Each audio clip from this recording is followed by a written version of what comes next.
सो hey guys, welcome है आपका मेरे यूट्यूब चैनल आरबीआई सिंप्लीफाइड पे। मेरा नाम यश है और आज हम एफएसआर रिपोर्ट के बारे में बात करने वाले हैं। इसका ये पार्ट 1 है। मैं आगे जाके और पार्ट भी लेके आऊँगा।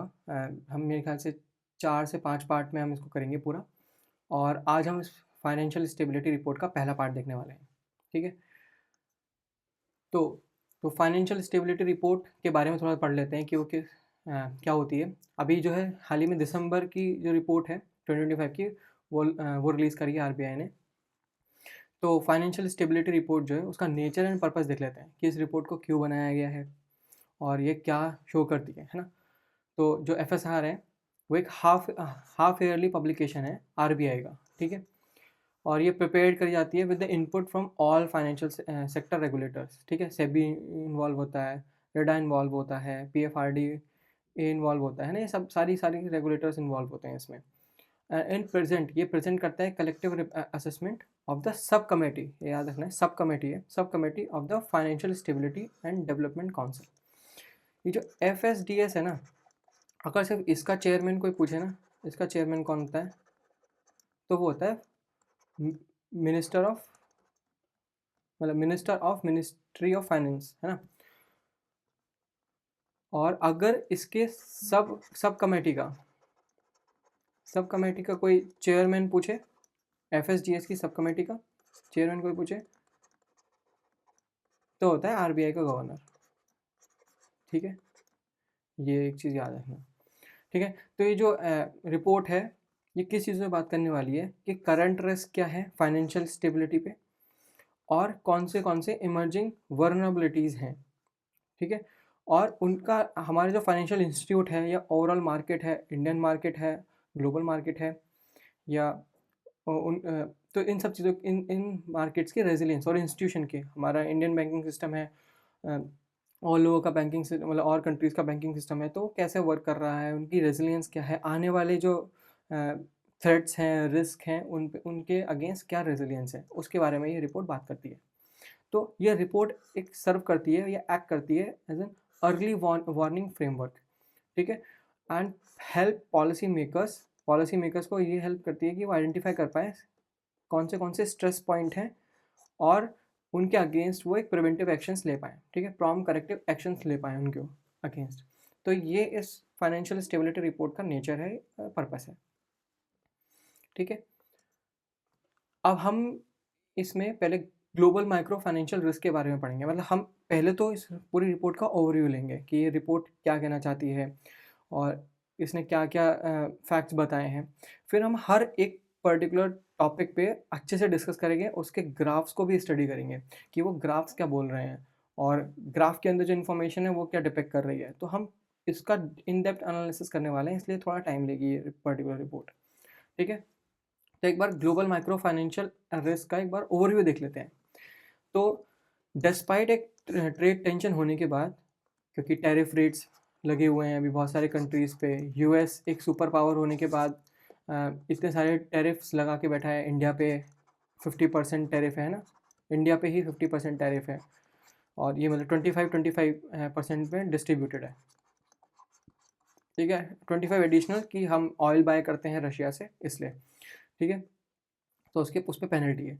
तो ये ट्रेड टेंशन सिर्फ हमारी कंट्री यूएस और इंडिया नहीं, यूएस और कंट्रीज़, चाइना हो गया है ना, अभी वेनेजुएला में प्रॉब्लम स्टार्ट हो गई हैं। तो ये सब कंट्रीज़ में ट्रेड टेंशन की वजह से भी, despite of these tensions, geopolitical risk and policy uncertainty, global growth has shown unexpected resilience. तो ग्लोबल ग्रोथ ने एक अनएक्सपेक्टेड रेजिलियंस शो किया है और वो रेजिलियंस जो है ना, किससे सपोर्ट हुआ है, ये एक बहुत इंपॉर्टेंट चीज़ है कि फ्रंट लोडिंग ट्रेड एक्टिविटी से।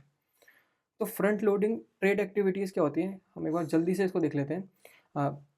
कि एक बिज़नेस है, मान लो किसी कंट्री के अंदर बिज़नेस को ये पता है कि यार आगे जो है ना ट्रेड टेंशन बढ़ने वाली है ना, कुछ सैंक्शन लग सकते हैं पर्टिकुलर कंट्री पे, है ना, या जो ट्रेड है, जो टैरिफ्स हैं, ट्रेड टैरिफ्स जो हैं वो इंक्रीज़ हो सकते हैं। तो बिज़नेस क्या करते हैं, दोनों कंट्रीज़ के बिज़नेस क्या करते हैं, एक इंपोर्टर एक्सपोर्टर,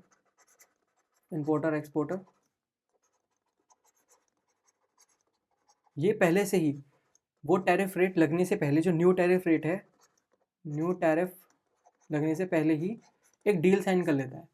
ठीक है? एक्सपोर्टर और इंपोर्टर, और उसमें एक पर्टिकुलर वैल्यूज़ पे डिसीजन हो जाता है कि हम इतना वैल्यू आपको पे करेंगे और इस पर्टिकुलर एक्सचेंज रेट पे, और हम इतना पैसा ले लेंगे आपसे, है ना, और इतना पर्टिकुलर गुड्स भी ले लेंगे उसके उसके अगेंस्ट। तो वो पहले से एक फ्रंट लोडिंग करके बैठ जाते हैं, एक दोनों कंट्रीज़ के इंपोर्टर और एक्सपोर्टर्स। ये बिजनेस में नॉर्मली होता है। अगर बिजनेस को पहले से ही पता है कि जो आगे ट्रेड टेंशन या टैरिफ टैक्सेस इंक्रीज होने वाले हैं, है ना, तो ये लोग एक टेम्पररी बूम क्रिएट करने के लिए या अपने आप को प्रोटेक्ट करने के लिए हाई टैरिफ से ये फ्रंट लोडिंग करते हैं, पहले से ये सब ये एक एग्रीमेंट साइन कर लेते हैं। तो इससे प्रॉब्लम, इससे इससे इनिशियली ये मतलब टेम्परेरी फ़ायदा तो होता है, ठीक है, टेम्परेरी बूस्ट आता है इकोनॉमी में, है ना, वो हम देखेंगे कि बूस्ट आया भी है, लेकिन फ्यूचर में एक वैक्यूम क्रिएट हो जाता है, क्योंकि अब उस बिज़नेस को कुछ टाइम बाद फ्यूचर में उस बिज़नेस को उस पर्टिकुलर अमाउंट पे ही, जो अभी टैरिफ रेट चल रहा है, न्यू टैरिफ रेट है, उस पे डीलिंग करनी होगी। तो क्या एक्सपोर्टर या इंपोर्टर उस चीज़ को उस पे एग्री करेंगे? तो वो सब चीज़ें एक वैक्यूम क्रिएट करती हैं फ्यूचर में, तो ये एक प्रॉब्लम भी है। अभी के लिए अभी के लिए इस पर्टिकुलर टाइम पे जब हम इसको बात कर रहे हैं, तो ये अच्छी चीज़ है, फ्रंट लोडिंग होना अच्छी चीज़ है, लेकिन फ्यूचर में इसका थोड़ा नेगेटिव इम्पैक्ट है। फिस्कल एक्सपेंशन हो जाना मेजर इकोनॉमीज़ में, हर एक इकोनॉमी की गवर्नमेंट जो है इंफ्रास्ट्रक्चर डेवलप करने में लगी हुई है ना, हैवी स्पेंडिंग कर रही है कि जॉब प्रोटेक्ट कर पाए और इंफ्रास्ट्रक्चर डेवलप कर पाए। कैपिटल एक्सपेंडिचर पे बहुत ज़्यादा फोकस है, ना कि रेवेन्यू एक्सपेंडिचर पे, है ना। तो मतलब ग्रोथ देख रही है, पैसा ज़्यादा कम सस्ते सस्ते दामों पे, लेस रेट पे, लेस इंटरेस्ट रेट पे पैसा दे रही है कंट्रीज़ को, मतलब जो हमारी इंडस्ट्रीज़ होती है उनको दे रही है, तो इंडस्ट्री भी एक्सपैंड कर रही है, तो जिससे हमारी जीडीपी भी एक्सपैंड कर रही है। तो गवर्नमेंट का पैसा और कैश को इन्फ्यूज़ करना इंडस्ट्री में या मार्केट के अंदर, इसको फिस्कल एक्सपेंशन बोलते हैं इन द मेजर इकोनॉमीज। तो ये ऐसा हो रहा है जिसकी वजह से जो ग्लोबल मैक्रो फाइनेंशियल रिस्क है वो रिड्यूस हो रहे हैं और रेजिलियंस शो हो रहा है अभी के लिए। एक और बहुत इंपॉर्टेंट चीज़ है, ये सारे पॉजिटिव पॉइंट नेगेटिव पॉइंट बनेंगे फ्यूचर में। स्ट्रॉन्ग एआई रिलेटिव इन्वेस्टमेंट, क्योंकि एआई का बहुत ज़्यादा बूम चल रहा है अभी, उसकी वजह से जो बूस्टिंग हो रही है productivity expectation.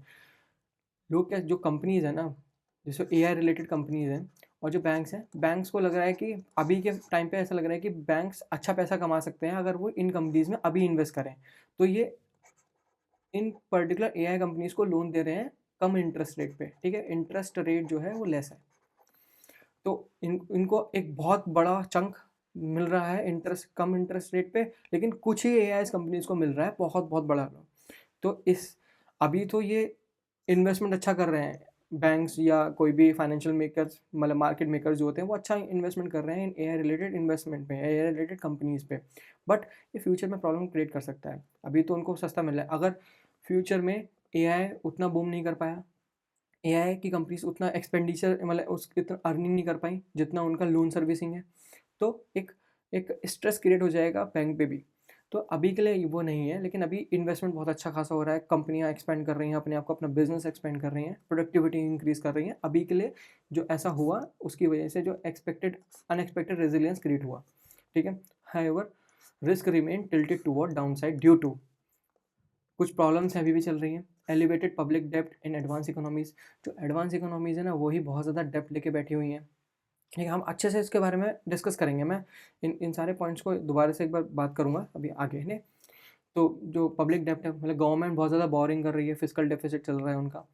Stressed asset valuation, जो एसेट्स हैं ये इसको हम ग्राफ पे देखेंगे अभी, है ना, मतलब जो चार्ट आएगा उस पर हम देखेंगे कि कैसे वो सारे के सारे एसेट जो हैं वो अपनी वैल्यू से बहुत ज़्यादा ओवर वैल्यूड है ना, हाइप क्रिएट हो रखा है, एसेट मूवमेंट बहुत ज़्यादा फास्ट है और अपवर्ड कर्व चल रहा है उसमें, है ना।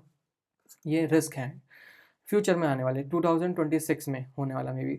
Risk of the disorderly market correction, specially in AI optimism. ठीक है, वही मैं जो बोला कि अभी जो एआई है वो बूम अभी तो कर रहा है, लेकिन फ्यूचर में अगर उतनी अर्निंग नहीं दे पाया किसी पर्टिकुलर कंपनीज को, तो बैंक पे स्ट्रेस या फाइनेंशियल मतलब इकोनॉमी पे स्ट्रेस क्रिएट हो जाएगा। और वो डिसऑर्डरली मार्केट करेक्शन के हम आगे हम पूरे ग्राफ में बात करेंगे अच्छे से, मतलब चार्ट पे हम बात करेंगे, ठीक है। Financial market appear strong on a surface but hidden fragilities are increasing, ठीक है। वो क्या है, वो फ्रेजिलिटीज़ क्या है, शार्प राइज हो रहा है इक्विटीज़ में। इक्विटीज़ का जो मतलब इनडायरेक्टली इसके लिए एक टर्म होता है stock market capitalisation upon GDP of that particular. Country या होल वर्ल्ड या होल इकोनॉमी, ठीक है। तो इसके ऊपर इस फॉर्मूले के ऊपर हम बात करेंगे और वो देखेंगे कि भाई इक्विटी पे राइज होने पे कैसे वो एक हिडन फ्रेजिलिटी बन जाता है ना, इसके बारे में बात करेंगे अभी, है ना। अभी तो हम जस्ट ओवरव्यू ले रहे हैं। Leverage, high leverage among hedge funds, ठीक है। हेज फंड पे हाई लेवरेज हो जाना, इसके ये जो पार्ट सेकंड में हम इस पर बात करेंगे, ठीक है। Expansion of opaque private credit make markets, ये भी हम पार्ट 2 में बात करेंगे, आज नहीं, ठीक है। और rapid growth of stable coins, ये भी इसके बारे में भी हम पार्ट 2 में बात करेंगे, ठीक है। ये 3 चीज़ें मैं पार्ट 2 के लिए छोड़ रहा हूँ, लेकिन अभी ओवरव्यू के लिए जस्ट यहाँ पर लिख दिया है, ठीक है। abundant global liquidity is fueling a risk on sentiments, ठीक है। but increased interconnectedness means that अगर शार्प करेक्शन होता है कुड स्पिल ओवर, एक स्पिल ओवर इफेक्ट क्रिएट कर देगा ब्रॉडर फाइनेंशियल सिस्टम पे। मान लो अगर यूएस का मार्केट किसी भी कारण से, जैसे एआई ऑप्टिमिज्म के कारण, ठीक है, ऑप्टिमिज्म के कारण रिड्यूस होता है या वहाँ पर अच्छी अर्निंग नहीं आती है, तो ये जो मार्केट है ना, ये इंडियन या एशियन मार्केट से बहुत ज़्यादा कनेक्टेड है, इंटरकनेक्टेडनेस बहुत ज़्यादा है। जैसा ग्रोथ यहाँ पर एआई का देखने को मिल रहा है अभी, वैसा ही एशियन मार्केट में भी देखने को मिल रहा है। तो अगर यूएस का मार्केट अगर किसी भी तरीके से अगर वो शार्प करेक्शन आती है उसमें और प्राइसेस रिड्यूस हो जाते हैं, इन्वेस्टर्स का पैसा डूबता है, गवर्नमेंट के बॉन्ड्स को कोई खरीदता नहीं, तब तो ऐसे ऐसे कंडीशन में एशियन मार्केट पे बहुत ज़्यादा इम्पैक्ट आएगा, ठीक है। तो वो ये बोलना चाह रहा है, एक स्पिल ओवर इफेक्ट है वो क्रिएट हो जाएगा फाइनेंशियल सिस्टम पे, ये बोलने की कोशिश कर रहा है। डोमेस्टिक माइक्रो फाइनेंशियल रिस्क, अभी इंडिया के लिए क्या मैक्रो फाइनेंशियल रिस्क है, मैक्रो नॉट माइक्रो। तो India continues to grow strongly despite of global headwinds, वो ट्रेड मतलब टैरिफ का वॉर जो चल रहा है उसकी वजह से भी, जियोपॉलिटिकल टेंशन चल रही है, वॉर चल रही है ना। इन सब चीज़ों के बावजूद भी हमारा जो फाइनेंशियल सिस्टम है बहुत स्ट्रांग है, मैक्रो फाइनेंशियल रिस्क हम पे कम है, ठीक है। वो क्यों है? क्योंकि रोबस्ट डोमेस्टिक डिमांड है, इसको हम बोलते हैं प्राइवेट कंजप्शन से पता चलता है, ठीक है। हम ग्राफ पे इस पर अच्छे से बात करेंगे कि अभी हमारी जो खुद की इंटरनल डिमांड है ना, इंडिया की खुद के लोगों की डिमांड है, पहुँच जाता है।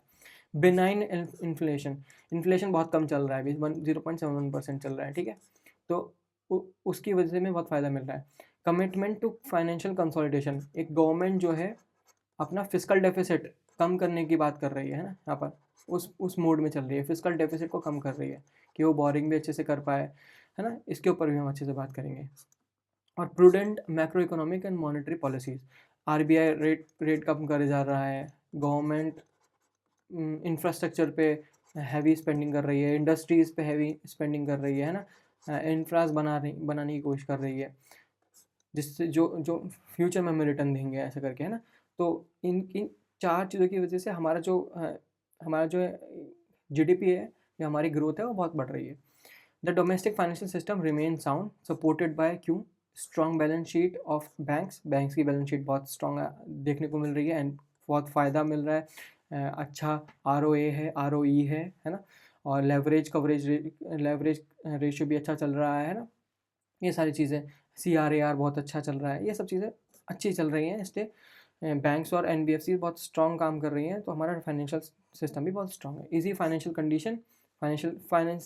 कंडीशन ईज़ है और रखी है, अभी चीप मनी मिल रहा है हमको क्योंकि RBI ने रेपो रेट्स बहुत घटा रखे हैं। और लो मार्केट वॉलेटिलिटी, मार्केट में ज़्यादा वॉलेटिलिटी नहीं है अभी, ठीक है, पर मे बी फ्यूचर में बहुत ज़्यादा वॉलेटिलिटी क्रिएट हो जाएगी। However but near terms risk अभी भी परसिस्ट करते हैं, ठीक है, persist due to external geopolitical and trade uncertainties, कुछ एक्सटर्नल जियोपॉलिटिकल इश्यूज़ की वजह से या ट्रेड अनसर्टेनिटी होने की वजह से हमें पता नहीं कि डोनाल्ड ट्रंप हम पे कब कितने सारे सैंक्शन लगाने स्टार्ट कर दे या कितना टैरिफ हम पे और ज़्यादा बढ़ा दे, किसी भी रीज़न से, ठीक है। Potential increase in exchange rate volatility, हमारा जो रुपी है वो डॉलर के अगेंस्ट कैसा परफॉर्म कर रहा है, उसका डिवैल्यूएशन कितना है ना, या डेप्रिसिएशन उसका कितना हो रखा है, एक्सचेंज रेट वॉलेटिलिटी पे बहुत ज़्यादा डिपेंडेंट करती है हमारी इकोनॉमी, उसकी वजह से भी ऐसा प्रॉब्लम हो सकता है। वीकनिंग ट्रेड, अगर ट्रेड रेस बढ़ेंगे तो हमारी जो ट्रेड है वो भी कम हो जाएगी, और वीकनिंग हो जाएगी ट्रेड की, और कॉरपोरेट अर्निंग भी कम हो जाएंगी, ठीक है। डिक्लाइन इन फॉरेन इन्वेस्टमेंट, जो एफपीआईज है और एफडीआईज है हमारे मार्केट को एक्सपेंसिव मानेंगे फ्यूचर में मे बी, और उसकी वजह से पैसा जो है ना विड्रॉ करने लग जाएंगे, पैसा आउटफ्लो ज़्यादा हो जाएगा और इनफ्लो कम हो जाएगा, ठीक है। तो फॉरेन, इसके ऊपर भी हम बात करेंगे, इसको बोलते हैं आईआईपीज, ठीक है। A sharp correction in US equity market को ट्रांसमिट शॉक, जो मैंने बोला कि यूएस का जो इक्विटी मार्केट है वो इंडियन मार्केट पे प्रॉब्लम डाल सकता है और शॉक क्रिएट कर सकता है। इक्विटी प्राइस करेक्शन हो सकता है, ये हम इस पे बात करेंगे कि ये क्या चीज़ है। अभी ओवरव्यू ले रहे हैं, पोर्टफोलियो आउटफ्लो हो सकती है, पैसा जो है खींचा जा सकता है, मतलब हमारे सिस्टम से या मार्केट से। और tightening of the domestic financial condition, repo rates increase हो सकते हैं, लोन महंगा हो सकता है हमारे लिए, ये पॉसिबिलिटी है अगर यूएस मार्केट इक्विटी मार्केट में कोई प्रॉब्लम होती है तो। Nevertheless India has a strong buffer, healthy growth drivers हैं हमारे पास, ठीक है। बहुत सारी एनबीएफसीज स्ट्रॉन्ग हैं, बैंक्स स्ट्रॉन्ग हैं इस टाइम पे, स्मॉल फाइनेंशियल बैंक्स स्ट्रॉन्ग है ना। हमारा सिस्टम बहुत अच्छा चल रहा है, जीडीपी हमारी बूमिंग पे है इस टाइम पे, Q2 पे 8.2% है, Q1 में 7.8% से थे हम, है ना। तो हमारे जीडीपी बहुत स्ट्रॉन्ग चल रहा है इस टाइम पे, और इन्फ्लेशन भी रिड्यूस्ड है ना। 2 महीने की देखते हैं, अभी 0.71% चल रही है, उससे पहले 0.5 थी, थोड़ा सा इंक्रीज़ हुआ, ठीक है। तो वो हमारी जो इन्फ्लेशन है वो भी कम चल रही है। तो बहुत सारे ग्रोथ ड्राइवर्स हैं हमारे पास अभी। एडिक्वेट फॉरेन एक्सचेंज रिजर्व है, अभी इस रिपोर्ट में बताएगा कि 11.2 मंथ तक का हमारे पास फॉरेन एक्सचेंज है, ठीक है। और उस पर बहुत सारे इंडिकेटर्स हैं, हम उस इन सारे इंडिकेटर्स पे बात करेंगे कि शॉर्ट टर्म अपॉन क्या बोलते हैं रेशियो, रिजर्व रेशियो क्या चल रहा है हमारा इस टाइम पे, ठीक है। एक्सटर्नल डेप्ट टू जीडीपी रेशियो क्या चल रहा है ना, वो सब चीज़ हम चेक देखेंगे एक बार, उसका वैल्यू का मतलब समझेंगे। स्ट्रॉन्ग कैपिटल है हमारे पास और लिक्विडिटी पोजीशनिंग बहुत ज़्यादा अच्छी है, मतलब मार्केट के अंदर बहुत सारा पैसा है, डिमांड बहुत ज़्यादा है इस टाइम पे। जीएसटी रेशनलाइजेशन की वजह से भी बहुत ज़्यादा हमारे पास पैसा बचा हुआ है अभी, एज अ हाउस होल्ड में बहुत पैसा है कि वो पैसा प्राइवेट कंजप्शन डिमांड को बढ़ा सकते हैं, तो वो एक बहुत अच्छी चीज़ है। Soundness and resilience of financial institutions, जो हमने बैंक की बात करी कि जो शेड्यूल कमर्शियल बैंक्स हैं उनकी स्ट्रॉन्ग कैपिटल एडिक्वेसी है, उनका लिक्विडिटी बफर बहुत अच्छा चल रहा है, ठीक है। इसके ये सब पार्ट 2 का है ना, ये पार्ट 2 का है, अभी तो मैं सिर्फ ओवरव्यू दे रहा हूँ। पार्ट 2 में हम इनकी वैल्यूज़ को भी देखेंगे कि हमारा ROE कितना है, ROA कितना है, GNPA कितना चल रहा है इन बैंक्स का, NNPA कितना चल रहा है ना, प्रोविजनिंग कवरेज रेशियो क्या है, स्लिपेज रेशियो क्या चल रहा है, ठीक है। उसकी टर्मिनोलॉजी पढ़ेंगे, है ना, ये सब चीज़ें हम पढ़ेंगे। लिक्विड कवरेज रेशियो कितना चल रहा है ना, नेट स्टेबिलिटी फंड रेशियो क्या है ना, वो सब चीज़ें हम एक बार अच्छे से पढ़ लेंगे। नेक्स्ट में हमारी जो लोअर एनपीएज हैं, नॉर्मली जो जीएनपीए अभी का जो जीएनपीए चल रहा है वो लगभग 2.2% चल रहा है। एनएनपीए जो है वो 0.5% चल रहा है, 0.53 बोल रहे हैं ना। स्टेबल प्रॉफिटेबिलिटी है, हमारे बैंक्स, हर एक बैंक जो है ना बहुत पैसा कमा रहा है। पहले हाफ में एससीबीज ने लगभग 1 लाख करोड़ रुपए कमाए, 1 लाख करोड़ रुपए है ना प्रॉफिट में कमाए, इसके ऊपर भी हम बात करेंगे। स्ट्रेस टेस्ट जो है, एक बैंक आरबीआई जो है ना हर एक बैंक पे एक स्ट्रेस टेस्ट करता है कि ये कंडीशन होने पे हमारा CRAR कितना गिर जाएगा, उसमें जो कॉमन इक्विटी Tier 1 कैपिटल है वो कितनी गिर जाएगी, है ना। अगर वो एडवर्स कंडीशन 1 एडवर्स कंडीशन 2 होने पे कितना कितना कितना डिक्रीमेंट हो रहा है इन वैल्यूज़ पे, इन मैट्रिक्स पे, उससे हमें पता चल जाए कि बैंक की रेजिलियंस कैसी है। अगर बैंक ज़्यादा रेजिलियंट है तो वो ज़्यादा नहीं करेंगे वैल्यूज़, लेकिन और इसलिए पता चलता है कि जो हमारा बैंक है वो कितने रेगुलेटेड है ना। तो जो स्ट्रेस टेस्ट है वो शो करता है capital remain well above regulatory minimums under the adverse scenario, है ना।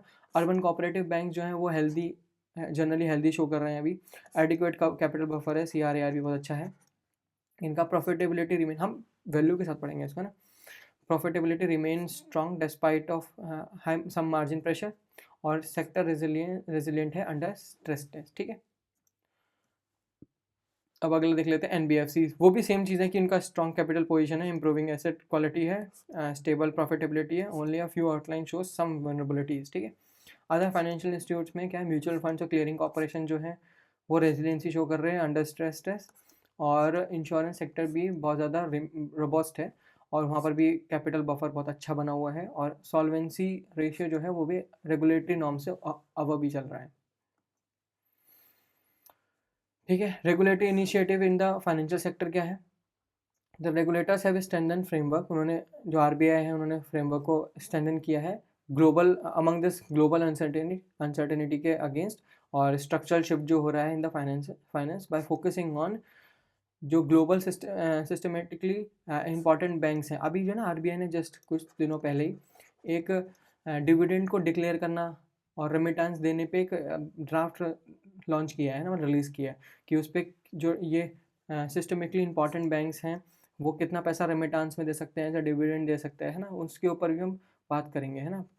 मतलब उस पर तो हम सर्कुलर के अंदर बात करेंगे कि कितना डिविडेंड एक पर्टिकुलर बैंक दे सकता है या तो अपनी फॉरेन एंटिटीज़ को या फॉरेन हेडक्वार्टर्स को, या इंडिया में पैट एक पैट होता है, प्रॉफिट आफ्टर टैक्स, और इसमें एडजस्टेड टैक्स भी होता है ना।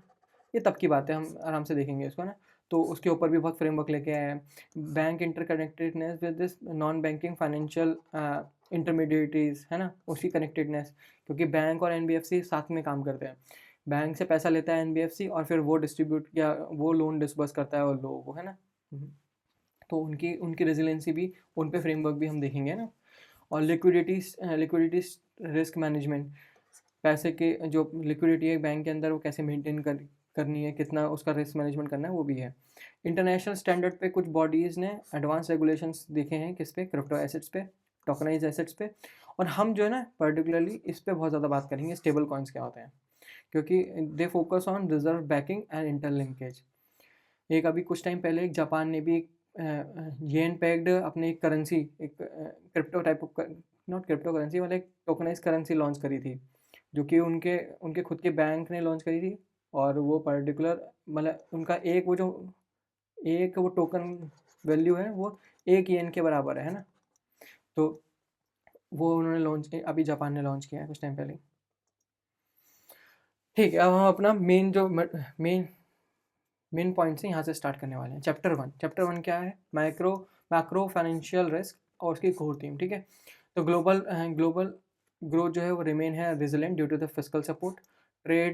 ट्रेड फ्रंट लोडिंग अच्छी चल रही है। एआई इन्वेस्टमेंट हम ये पढ़ चुके हैं। However the vulnerability still persist. कौन सी, एलिवेटेड एसेट वैल्यूएशन, जो मार्केट में जो बॉन्ड प्राइजेज हैं, इक्विटी प्राइजेज हैं, S&P 500 इंडेक्स हैं, बहुत सारे अलग अलग कंट्रीज़ के इंडेक्सेस हैं ना, वो ओवर वैल्यूड हो रखे हैं। हम ग्राफ में, हम चार्ट पे इसको देखेंगे। पब्लिक डेब्ट बहुत ज़्यादा हाई है, ये भी हम देखेंगे। और मतलब गवर्नमेंट ने बहुत ज़्यादा पैसा बोरो कर रखा है, और उसकी अर्निंग, अभी वो कितना अर्निंग पे कितना वो इसकी वैल्यू होती है, हम उसको उस वैल्यू को हम देखेंगे कि रिसिप्ट कितनी आ रही हैं, रिसिप्ट गवर्नमेंट पे कितनी आ रही है अपॉन उसका जीडीपी कितना चल रहा है ना। और रिसिप्ट कितनी आ रही है, मतलब इंटरेस्ट कितना देना पड़ रहा है उसको गवर्नमेंट को, और उसकी जीडीपी पे और अर्निंग पे भी। ठीक है, इसके ऊपर भी हम बात करेंगे, ये नहीं, ये है। ठीक है, और expanding non bank financial intermediation. ठीक है, कि एनबीएफसी बैंक और एनबीएफसी में जो इंटरकनेक्टेडनेस है, क्योंकि अगर एनबीएफसी किसी भी कारण से डूबती है या उसमें कोई प्रॉब्लम्स क्रिएट होती हैं, नॉर्म्स ना मानने की वजह से, गवर्नमेंट मतलब वर्ल्ड में अनस्टेबिलिटी आने की वजह से, इकोनॉमिक अनस्टेबिलिटी आने की वजह से, अगर एनबीएफसी पे कोई प्रॉब्लम आती है तो वो इनडायरेक्टली बैंक पे स्ट्रेस डालता है। ठीक है, ये सारी प्रॉब्लम्स हो सकती हैं। Growing private credits and stable coin market. ठीक है, ये सब एक वनरेबिलिटी शो करता है। A key concern is the disconnect between the uncertainties and volatility. While economic and geopolitical uncertainty remain high, financial market mobility index जो Vicks और move से निकाला जाता है वो बहुत लो है। तो एक डिस्कनेक्ट फीचर इसमें दिख रहा है, तो इसे हम प्रिडिक्ट नहीं कर पा रहे। या अंडर प्राइसिंग, मतलब ये इनडायरेक्टली ये इंडिकेट कर रहा है कि वो अंडर प्राइसिंग है अभी, जो रिस्क है पूरा का पूरा। ठीक है, तो अब हम जो है ना, जो भी हमने टॉपिक हैं उन पे आप सही से बात करने वाले हैं। कि फ्रंट लोडिंग का मैं आपको बता ही दिया है कि बिजनेस पहले से ही एक बिजनेस जो है, बिजनेस पहले से ही एक चीज़ को एंटिसिपेट करता है कि टैरिफ रेट जो है, टैरिफ रेट फ्यूचर में हाई होने वाले हैं, टैरिफ रेट्स बढ़ने वाले हैं, या टैरिफ या टैक्स बढ़ने वाला है। तो पहले से ही दूसरे बिजनेस या दूसरी कंट्री के इंपोर्टर एक्सपोर्टर से P1 से कुछ एग्रीमेंट साइन कर लेते हैं, और एक फिक्स प्राइस पे उस करंट टैरिफ पे मटेरियल का एक्सचेंज कर लेते हैं। ठीक है, तो इसको बोलते हैं फ्रंट लोडिंग कर लेना पहले से ही, जब वो रेट चेंज होने वाला है उससे पहले। तो इससे क्या है, टेम्परेरी, अभी तो कुछ हाल ही के क्वार्टर्स में, क्वार्टर 1 मान लो, क्वार्टर 2 में अच्छा बूम आएगा, है ना? ट्रेड बढ़ेंगे, दिखेगा कि यार हम ट्रेड सरप्लस हो रहे हैं, हमने एक्सपोर्ट बहुत ज़्यादा कर दिया है, ऐसा हमें दिखेगा, है ना? इम्पोर्ट हमने कम किया है, ऐसा करके दिखेगा। लेकिन वो सिर्फ कुछ ही क्वार्टर्स में दिखेगा, पर जब क्वार्टर 3 और क्वार्टर 4 में जाएंगे तो उसका बूम खत्म हो जाएगा और वैक्यूम क्रिएट हो जाएगा यहाँ पर। तो अभी उनसे उन लोगों को न्यू टैरिफ रेट पे या टैरिफ पे डील करना पड़ेगा, तो वो मे बी करें नहीं या करें, वो चीज़ें बहुत इंपॉर्टेंट आती हैं। इस चीज़ से बचने के लिए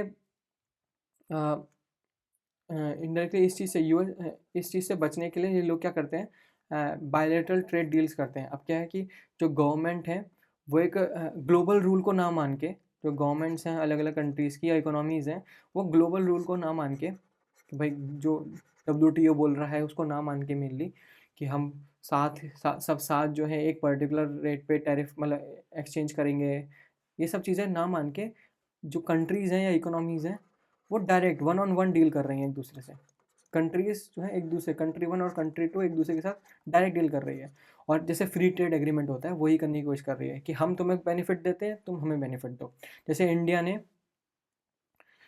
ने अभी बहुत सारी डील्स करी हैं, अभी यूके के साथ करी थी कुछ टाइम पहले ही, है ना? और ओमान के साथ अभी करी है, न्यूजीलैंड के साथ भी करी है, ठीक है? और जापान के साथ भी बात हुई है, ठीक है? इटली के साथ भी हुई हैं, ठीक है? ये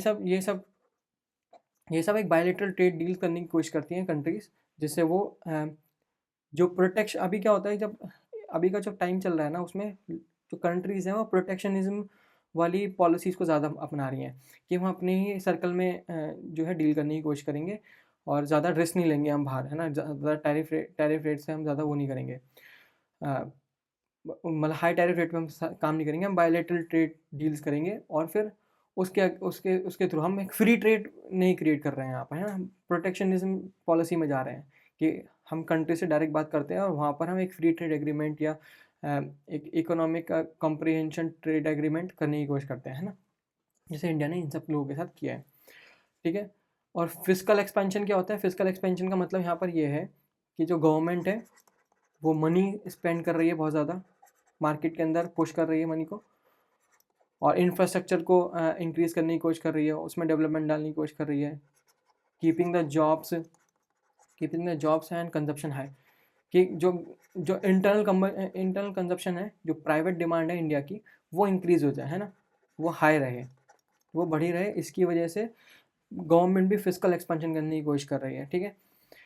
इसके अलावा लिमिटेड इन्फ्लेशन इम्पैक्ट है टैरिफ का, तो आरबीआई ने ज़्यादा इस पे फोकस नहीं किया है देखा जाए तो, क्योंकि हमें पता है कि जो इन्फ्लेशन है हमारा बहुत टाइम से ही लो चल रहा है, तो आरबीआई इसको लेके ज़्यादा कंसर्न नहीं है, और मैक्रो लेवल पे भी कंसर्न नहीं है, ठीक है? और despite of this US tariff and global uncertainty इतना कंसर्न नहीं है आरबीआई भी, और भी कंट्रीज भी, है ना? लार्ज एआई इन्वेस्टमेंट, ये मैं आपको बता ही दिया है कि अभी जो है एआई का बूम आ रखा है, तो सारे बैंक्स जो हैं इन कंसंट्रेशन रिस्क लेने की कोशिश कर रहे हैं, तो मतलब कंट्रीज़ में कुछ ही कंपनीज़ के अंदर बहुत ज़्यादा पैसा, large chunk of money infuse कर रहे हैं, और कम इंटरेस्ट रेट जो है कम पे, तो मतलब बैंक बहुत ज़्यादा रिस्क ले रहा है, बैंक को ज़्यादा ही ऑप्टिमिज्म है इनको लेके और कॉन्फिडेंट है कि ये पैसा आ जाएगा, बट अगर फ्यूचर में ऐसा नहीं होता है तो एक स्ट्रेस बढ़ेगा बैंक पे, ठीक है? तो वही ये चीज़ बताना चाह रहा है, despite of US tariff and global uncertainty, global growth जो है वो इन रीजंस की वजह से अच्छी चल रही है अभी के सिनेरियो में, ठीक है? एज अ रिजल्ट जो है आईएमएफ जो है उसने रिवाइज किया है 2025 की ग्लोबल ग्रोथ फोरकास्ट को अपवर्ड डायरेक्शन में, 2.8 अप्रैल 2025 में बता रहा था, अभी 3.2 कर दिया है अक्टूबर 2025 में, ठीक है? अगला है however the risk for 2026 remain tilted downward, क्योंकि एस्केलेटिंग जियोपॉलिटिकल टेंशन है भाई, कभी भी वॉर जो है ना ब्रेकआउट हो सकती है, ठीक है? कॉन्फ्लिक्ट्स हो सकते हैं, ठीक है? जियोपॉलिटिकल टेंशन यही होती है, जैसे वेनेजुएला और अभी यूएस का एक कॉन्फ्लिक्ट चलना स्टार्ट हो गया है, ठीक है?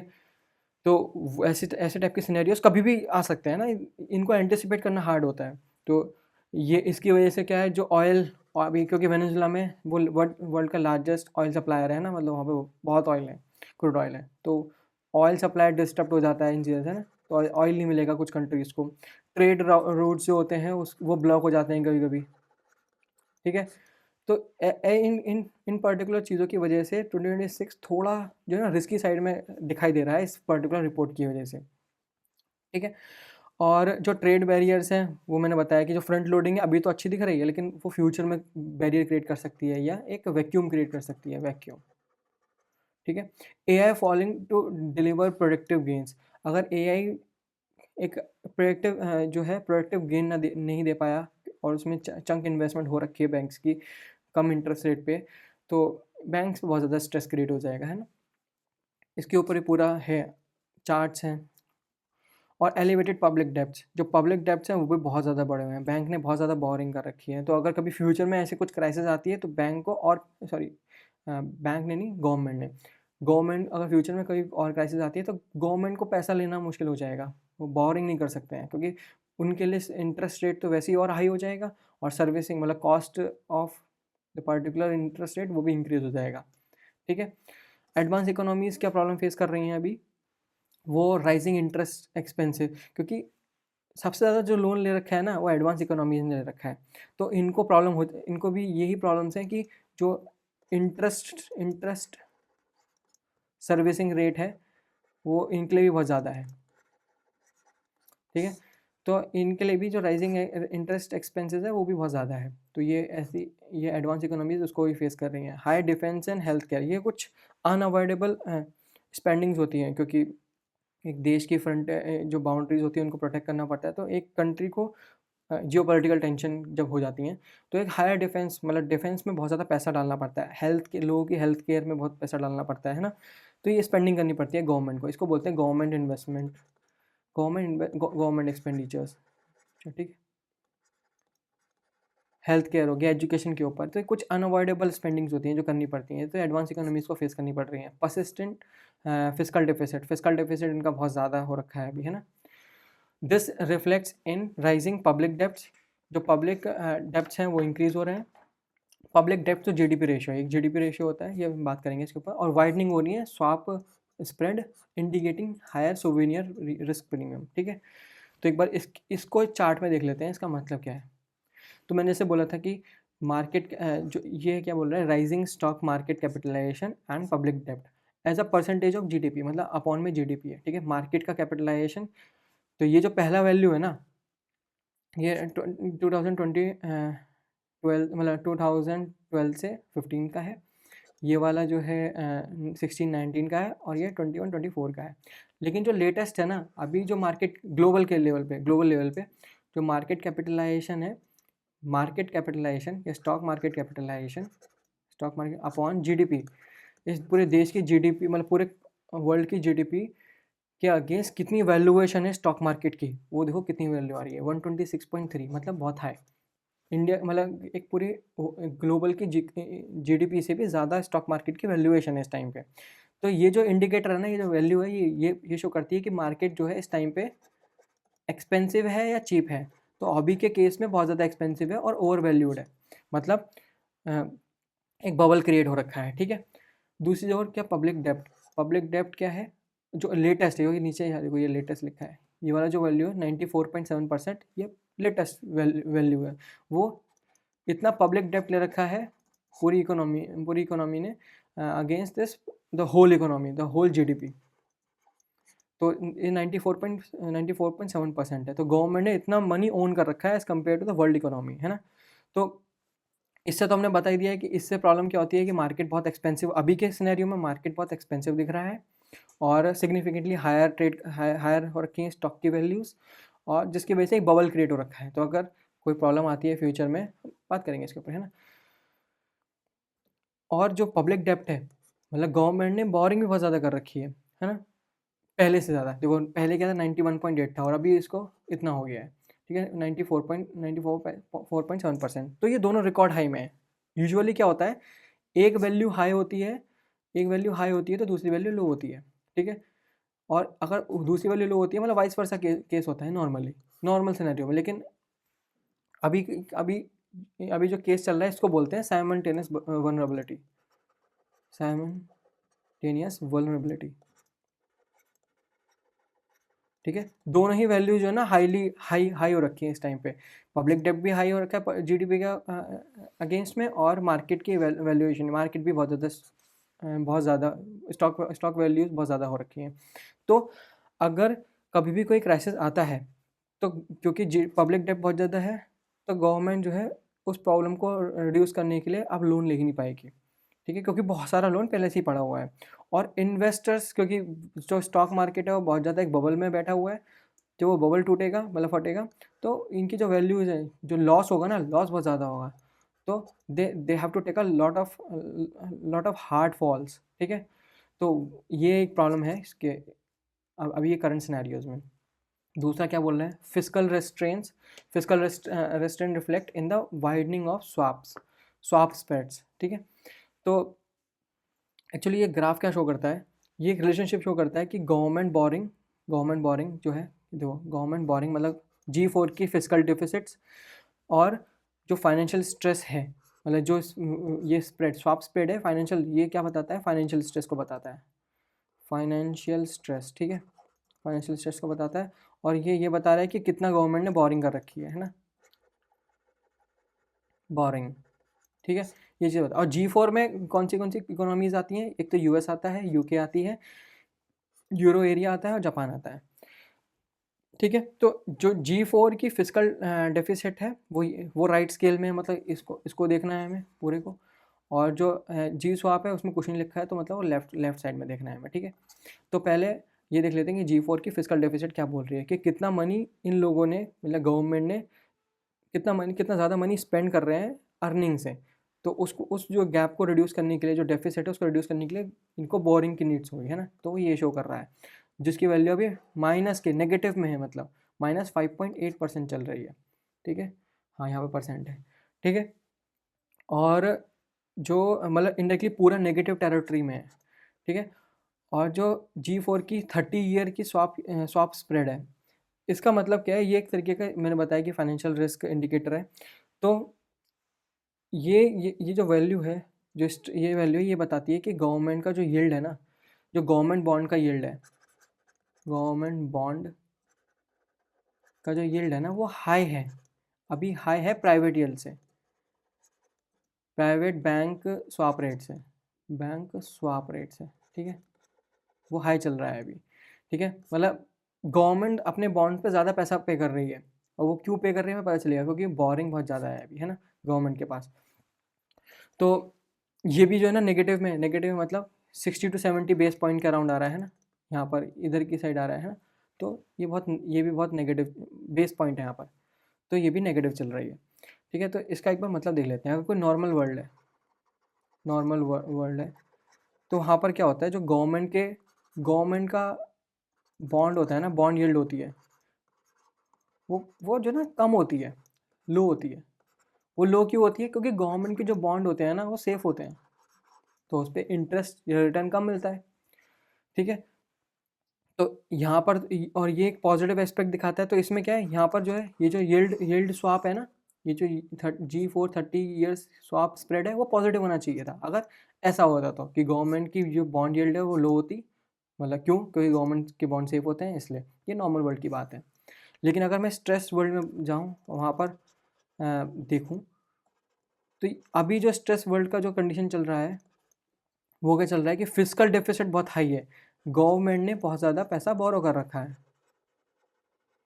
ठीक है, गवर्नमेंट ने पैसा बोरो कर रखा है, और स्वाप जो है वो नेगेटिव में स्प्रेड हो रहा है, मतलब गवर्नमेंट की जो बॉन्ड यील्ड है वो ज़्यादा है।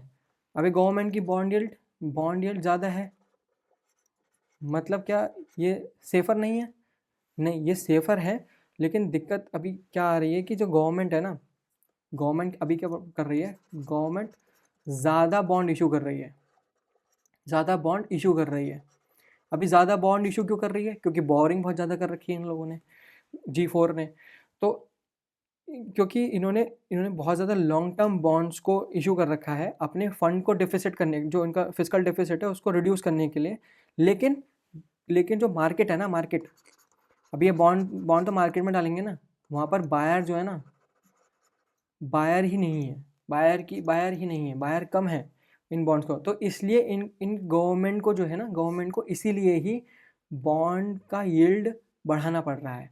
मतलब जो इंटरेस्ट रेट गवर्नमेंट देती है वो बहुत ज़्यादा हो रखा है इस टाइम पे। एक प्राइवेट बैंक स्वैप रेट्स है, प्राइवेट बैंक स्वैप रेट्स है। वो इसलिए क्योंकि इन्होंने बोरिंग बहुत ज़्यादा कर रखी है, अभी रिस्की लग रहा है लोगों को, और बहुत ज़्यादा बॉन्ड इनको इशू करने पड़ रहे हैं क्योंकि इन्होंने खुद ही बोरिंग बहुत ज़्यादा कर रखी है, मार्केट में बायर ही नहीं है खरीदने के लिए। तो अट्रैक्ट करने के लिए, इन लोगों को अट्रैक्ट करने के लिए गवर्नमेंट को यील्ड ज़्यादा बढ़ानी पड़ रही है, ठीक है।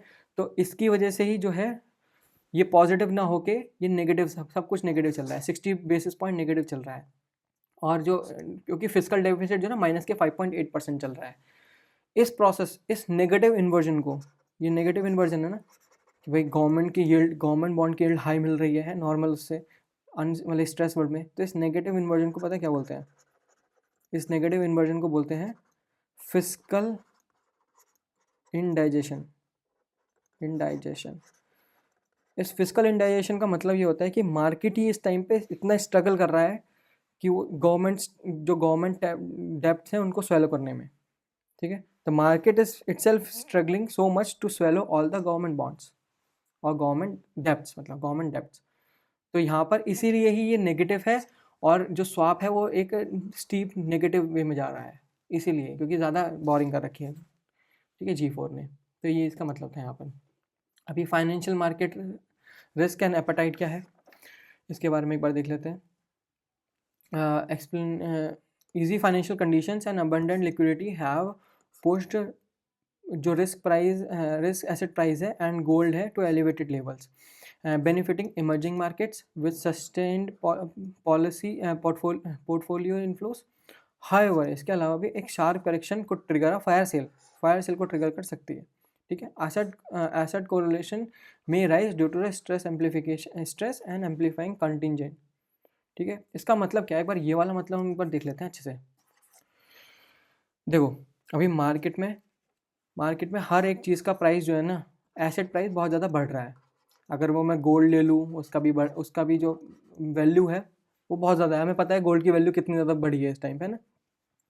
और बाकी जो इंडेक्सेस है ना, यूएस इंडेक्सेस हैं, वो भी बहुत ज़्यादा इंक्रीज़ हो रहे हैं। S&P 500 लेवरेजेस इंडेक्सेस जो हैं, लेवरेजेस इंडेक्सेस वो भी हाई चल रहे हैं, ठीक है, वो भी बढ़ रहे हैं। सब जो प्राइस मूवमेंट है ना, एसेट प्राइस मूवमेंट, वो बहुत ज़्यादा ऊपर की तरफ है, एलिवेटेड लेवल्स पे है, ठीक है। इससे जो है क्या है, मार्केट को तो, जो इमर्जिंग मार्केट्स हैं उनको बेनिफिट तो होता है क्योंकि पोर्टफोलियो इन्फ्लोस बहुत ज़्यादा होते हैं। लेकिन इससे एक प्रॉब्लम भी जनरेट हो जाती है, एक पैनिक क्रिएट हो सकता है। कैसे?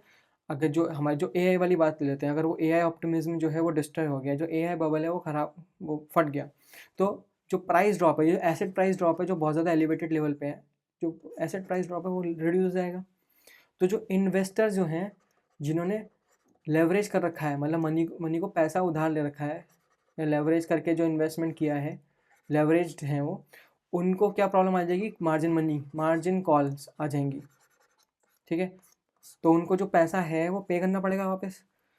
तो उनको वो पैसा पे करने के लिए, जो मार्जिन है उसको अपने बचाने के लिए, कि भाई जो पैसा लिया है उधार वो तो दे पाए, क्योंकि पैनिक सिनेरियो है इस टाइम पे, तो उनको फोर्स सेल करने पड़ेंगे अपने एसेट कम दामों पे, है ना, कोई भी प्राइस पे सेल करेंगे। तो अगर कोई भी छोटी मोटी करेक्शन आती है मार्केट के अंदर, वो ट्रिगर कर सकती है fire cell.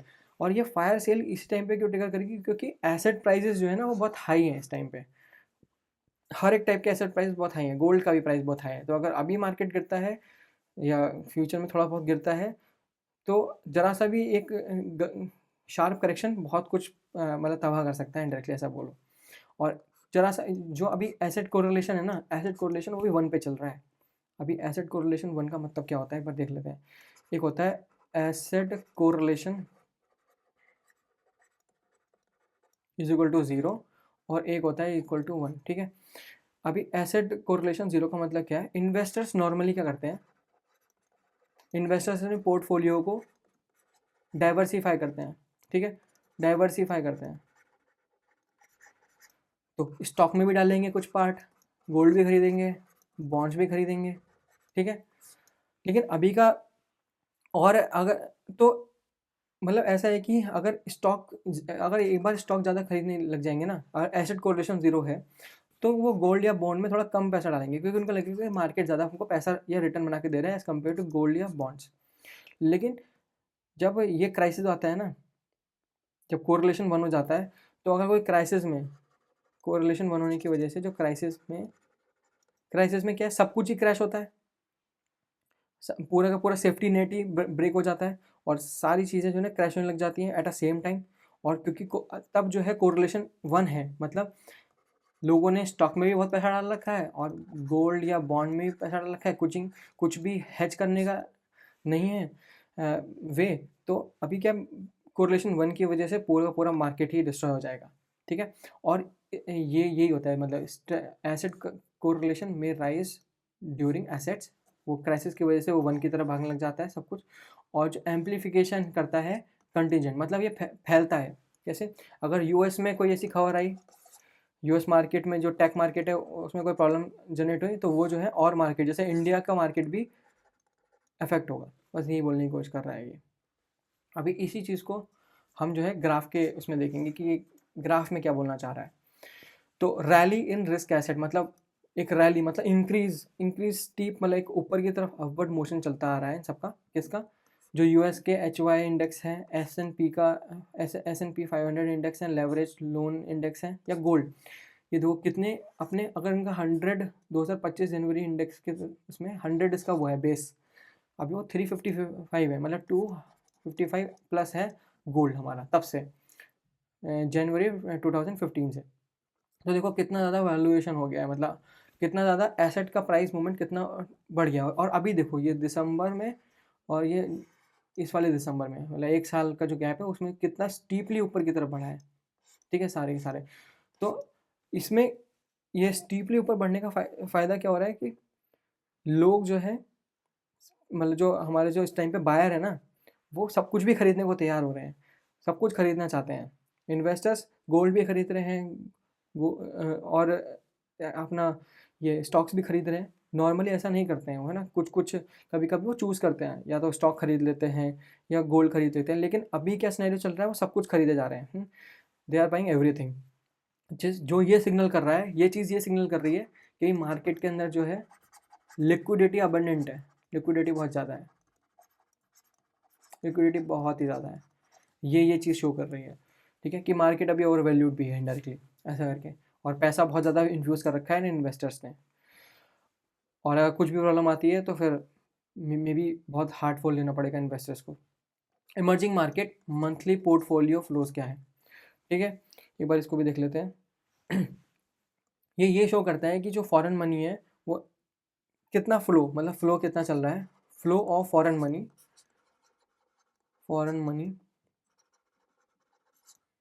Into the emerging market. Emerging market क्या कौन से होते हैं? ईएम हमारे जैसे हमारा देश हो गया, है ना, इंडिया हो गया, चाइना हो गया, ये इमर्जिंग मार्केट है, ब्राज़ील हो गया, ये 3 टॉप इमर्जिंग मार्केट्स हैं, है ना। तो ये यही दिखाना चाह रहा है कि 2 चीज़ों में इस ग्राफ में डिवीज़न कर रखा है। एक तो चाइना की इक्विटी मतलब स्टॉक्स या उनके बॉन्ड्स का फ्लोज कितना है, और बाकी इमर्जिंग मार्केट्स का, लेकिन उसमें चाइना की इक्विटीज़ को एक्सक्लूड कर रखा है और डेब्ट को भी एक्सक्लूड कर रखा है। तो हम देख पा रहे हैं कि मई 2026 से और अभी तक नवंबर 2025 में जो फॉरेन मनी है ना, और इमर्जिंग मार्केट के अंदर फॉरेन मनी बहुत ज़्यादा है, सारा का सारा मोस्टली ऊपर ही रहता है ना। हर एक मंथ में पैसा ऊपर की तरफ ही है, मतलब इनफ्लोज बहुत ज़्यादा है मार्केट के अंदर। और ये क्यों ऐसा ज़्यादा होता है, मार्केट के अंदर क्यों ज़्यादा पैसा डाल रहे हैं? क्योंकि ये हमारे मार्केट को मतलब जो रिच कंट्रीज़ होती हैं, यूएस हो गया, यूके हो गया, G4 हो गए, ये इनको ये लगता है कि हम ये इन्वेस्टर्स जो है ज़्यादा रिटर्न चाहते हैं, तो ये हमारे मार्केट के अंदर ज़्यादा करते हैं, क्योंकि हमारा मार्केट जो है डेवलपिंग मार्केट है, ठीक है। तो हमारे डेवलपिंग मार्केट में इनको पैसा ज़्यादा मिल सकता है, रिटर्न ज़्यादा मिल सकता है। तो this benefit the emerging market also, क्योंकि इमर्जिंग मार्केट के अंदर एक फॉरेन एसेट आ रहा है, फॉरेन कैपिटल आ रही है, जिससे वो डेवलपमेंट कर सकते हैं। तो वो ये दिखाने की कोशिश कर रहा है पूरे का पूरा, ठीक है, ये ग्राफ। ये सबसे ज़्यादा इम्पॉर्टेंट चीज़ है, मतलब पूरे उसमें इंडिया का आउटलुक, कि डोमेस्टिक आउटलुक क्या है। Indian GDP growth exceeds expectation, हमने देखा NSO के रिजल्ट्स में आया कि Q1 में 7.8 के दर के साथ या रेट के साथ हमारी GDP ग्रोथ हो रही है, और Q2 में कितना 8.2 के अराउंड ग्रोथ रेट हुआ है ना। इसके ग्रोथ के ड्राइवर्स कौन थे? प्राइवेट कंजप्शन ड्राइवर था, पब्लिक इन्वेस्टमेंट ड्राइवर थी, लो इन्फ्लेशन ड्राइवर था, डिजिटल पब्लिक इंफ्रास्ट्रक्चर ड्राइवर था, टैक्स रिफॉर्म्स हुए, GST रेशनलाइजेशन हुआ है ना, वो इसके ड्राइवर थे। हमारे RBI ने भी अभी जस्ट इसी दिसंबर मॉनेटरी पॉलिसी के अंदर 6.8 से 7.3 कर दिया है GDP की दर, ठीक है, ओवरऑल। और हाँ, अब ये इंपॉर्टेंट है, हम इसको थोड़ा डेप्थ में पढ़ने की कोशिश करेंगे। सेम चीज़ है, ज़्यादा कुछ नई बात नहीं होगी, सेम ही होगा। जैसे हायर कैपिटल एक्सपेंडिचर, एक एक एक इंडिया एक मार्केट के अंदर स्ट्रेंथ क्रिएट करने के लिए 3 चीज़ों का होना बहुत ज़रूरी है, ठीक है। Quality of spending and fiscal consolidation, ठीक है, एंड फिस्कल कंसोलिडेशन, सॉलिडेशन, ये ऊपर ही लिखा हुआ है ना। हाई एक्सपेंडिचर मतलब quality of the spending and fiscal consolidation is one thing. Second thing is souvenir rating जो है बढ़ गई है, S&P ने बढ़ाई है, BBB कर दी है B से, फ्रॉम BBB नेगेटिव से BBB कर दी है, ठीक है, तो इम्प्रूवमेंट हुई है, मतलब हमें इंटरनेशनल रिकॉग्निशन मिला है। तो इंटरनेशनल रिकॉग्निशन भी बहुत इंपॉर्टेंट होता है। अभी और कंट्रीज़ की जो कुछ मेन फर्म्स होती हैं वो हमें रेट करती हैं कि अभी हमारी जो दर है वो इससे बढ़ेगी, तो वो उसका फ़ायदा यही होता है कि जो आउटफ्लोज जो हमारा जो FPI का पैसा होता है, FDI का पैसा होता है, वो आ रहा होता है इन चीज़ों की वजह से, क्योंकि उनको लगता है कि हमारा मार्केट स्ट्रांग है इस टाइम पे, ठीक है, रिस्क कम है। और तीसरा है डेप्ट सस्टेनेबिलिटी, और वो इन फैक्टर से होती है। तो हम ये इसके बारे में थोड़ा सा बात कर लेंगे, जैसे कि क्वालिटी ऑफ स्पेंडिंग, पहला जो है quality of spending and fiscal consultation, मतलब जो गवर्नमेंट है इस टाइम पे फोकस कर रही है कैपिटल एक्सपेंडिचर करने में, है ना, वजह है कि रेवेन्यू एक्सपेंडिचर से, ठीक है। तो इसमें क्या है, वो रोड बनाने पे ध्यान दे रही है ना, एसेट क्रिएशन कर रही है, ब्रिज बनाने पे ध्यान दे रही है ज़्यादा, ठीक है। वजह है कि डे टू डे सैलरीज उसका थोड़ा कम पार्ट है, बहुत कम पार्ट। रेवेन्यू एक्सपेंडिचर्स क्या होता है, डे टू डे एक्सपेंडिचर्स होते हैं, मतलब सैलरी देना होता है गवर्नमेंट को, सब्सिडीज देनी होती हैं, है ना। तो उसको उसको थोड़ा कम करके कि कैपिटल एक्सपेंडिचर पे ज़्यादा फोकस कर रही है अभी, which is a good thing. मतलब गवर्नमेंट फोकस क्या कर रही है कि कितना अच्छे से वो पैसा को स्पेंड करें, ना कि कितनी क्वांटिटी में करें। क्वांटिटी यहाँ मैटर नहीं कर रही, क्वालिटी मैटर कर रही है, तो quality of spending is necessary. Fiscal consolidation क्या है कि गवर्नमेंट कमिटेड है, गवर्नमेंट बहुत ज़्यादा कमिटेड है कि वो रिड्यूस करना चाहती है फिस्कल डेफिसिट को, ठीक है। फिस्कल डेफिसिट क्या होता है कि कितना अर्न किया है गवर्नमेंट ने और कितना स्पेंड किया, उसका डिफरेंस, ठीक है। तो अगर इसको नैरो कर देगी, रिड्यूस कर देगी, वो डेल्टा को रिड्यूस कर देगी, तो उससे फ़ायदा क्या होगा, जो गवर्नमेंट की बोरिंग है ना वो लेस होगी, और इससे मार्केट स्टेबल हो जाएगा, मतलब इकोनॉमी स्टेबल हो जाएगी, ठीक है। अभी हमें इंटरनेशनल रिकॉग्निशन, सोवेनियर रेटिंग जो है वो अपग्रेड हो गई है BBB नेगेटिव से BBB में, ठीक है। तो उससे क्या है, जो इंटरनेशनल इन्वेस्टर्स को एक स्टैंप मिल जाएगा, स्टैंप ऑफ अप्रूवल, कि भाई हमारा जो मार्केट है वो which is a strong market, तो यहाँ हमें लेंड करो पैसा, हम आपको उसका रिटर्न बहुत अच्छा देंगे, है ना, और पहले से सेफ मार्केट हमारा है, ऐसा S&P ने बताया इसको रेटिंग को अपग्रेड करके। तो इससे क्या है, जो फॉरेन हमारी जो इंडियन कंपनीज़ हैं, इससे फ़ायदा क्या होता है, जो इंडियन कंपनीज़ हैं वो भी जो है ना, जब अब्रॉड से पैसा लेती हैं ECB के थ्रू, एक्सटर्नल कमर्शियल बोरिंग करती हैं, तो कम रेट पे लेती हैं, जो रेट्स होते हैं वो कम हो जाते हैं, क्योंकि हमारा मार्केट स्ट्रांग है उसकी वजह से ना। तो ये एक फ़ायदा है, ठीक है। अब अगला चीज़ क्या है कि डेप्थ क्यों हमारा वो है सस्टेनेबल है इतना, है ना। इसके पीछे 4 रीज़न है, और हम 4 रीज़न को सही से पढ़ेंगे, ठीक है। फेवरेबल इंटरेस्ट रेट और रेट ग्रोथ डिफरेंशियल, ठीक है। डिफरेंशियल की बात करिए तो ये जो वैल्यू है इसको मैं थीटा मान लेता हूँ, थीटा। तो ये थीटा की जो वैल्यू है वो है इंडिया की GDP, मान लो मैं इंडिया की GDP ले रहा हूँ, इंडिया की GDP का रेट, ठीक है, जो कि 7 से 8% है अभी हमने देखा, माइनस इंडिया को कितना पे करना पड़ता है वो लोन पे अमाउंट, क्योंकि इंडिया ने भी बोरिंग कर रखी है ना, इंडियन गवर्नमेंट ने बोरिंग कर रखी है, तो उन्हें अपने लोन का डेप्ट, जो अपना डेप्ट है उसकी सर्विसिंग देनी पड़ती है ना, उसका पैसा देना पड़ता है, उसका इंटरेस्ट चुकाना पड़ता है, वो जो इंटरेस्ट है ये, तो गवर्नमेंट ने क्या कर रखा है, उसे 6 से 7% के अराउंड ले रखा है, ठीक है, फॉर एग्जांपल। तो यहाँ पर जो थीटा एक डिफरेंशियल है वो जो है ना 1% का अराउंड आ रहा है फॉर एग्जांपल, ठीक है।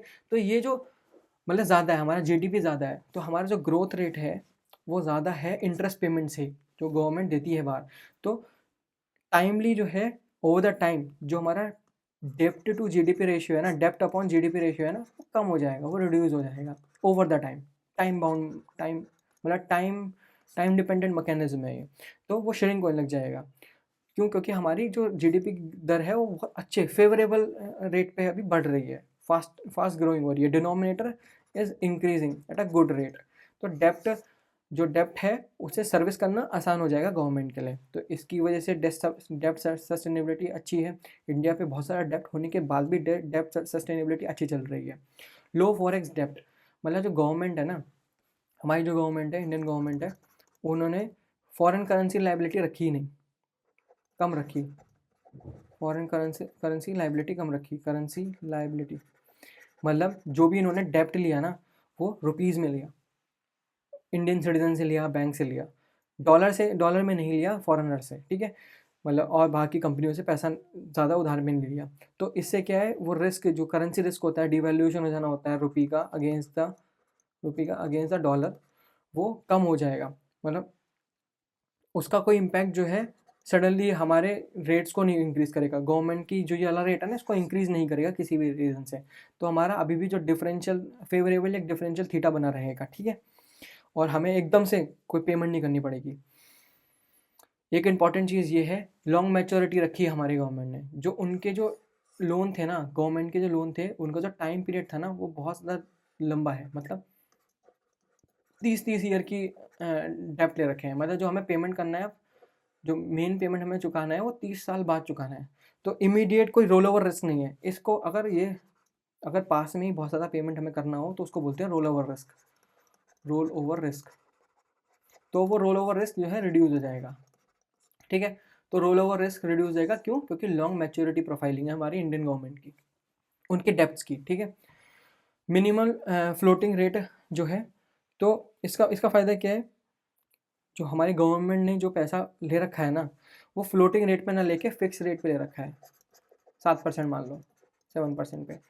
फ्लोटिंग रेट से नुकसान क्या होता है, अगर आरबीआई या कोई भी सेंट्रल बैंक रेट कट करता है या रेट बढ़ा देता है, रेट बढ़ा देता है, मतलब रेट बढ़ाता है, रेट इंक्रीज़ करता है, रेपो रेट इंक्रीज़ करता है, तो जो लोन होता है ना वो महंगा हो जाता है, क्योंकि फ्लोटिंग रेट बढ़ जाता है, फ्लोटिंग रेट इंक्रीज़ हो जाता है। तो आरबीआई के या कोई और सेंट्रल बैंक के रेट कट करने पे, इन्फ्लेशन को सुधारने के लिए रेट कट करते हैं ये लोग या बढ़ाते हैं, उसको कंट्रोल में करने के लिए उससे जो रेट बढ़ेगा या घटेगा उसका इम्पैक्ट हमारे लोन पे ना आए, मतलब गवर्नमेंट के लोन पे ज़्यादा ना आए, इसलिए गवर्नमेंट ने जो है फ्लोटिंग रेट एक्सपोजर कम कर रखा है, मिनिमल कर रखा है, ठीक है। ये बात थी। अगला है, हाँ ये तो बहुत आसान है, हाँ यही एक इम्पॉर्टेंट चीज़ है। हम एक बार देख लेते हैं कि क्या क्या प्राइवेट कंजप्शन है, ठीक है। ये ग्राफ क्यों इम्पोर्टेंट है, क्योंकि ये बताता है कि क्यों हमारी डोमेस्टिक डिमांड बढ़ रही है ना, पूरा ग्राफ अच्छे से बताता है ये चीज़। तो यहाँ पर कुछ इंपॉर्टेंट चीज़ें हैं, मैं लिखूंगा थोड़ा कम क्योंकि टाइम नहीं है उतना, और मैं बोलूँगा थोड़ा ज़्यादा कि जो प्राइवेट कंजप्शन एक्सपेंडिचर है ये क्या है, ये मनी है वो जो हाउस होल्ड, मतलब यू एंड मी स्पेंड, है ना, spend on goods. Private consumption जो है,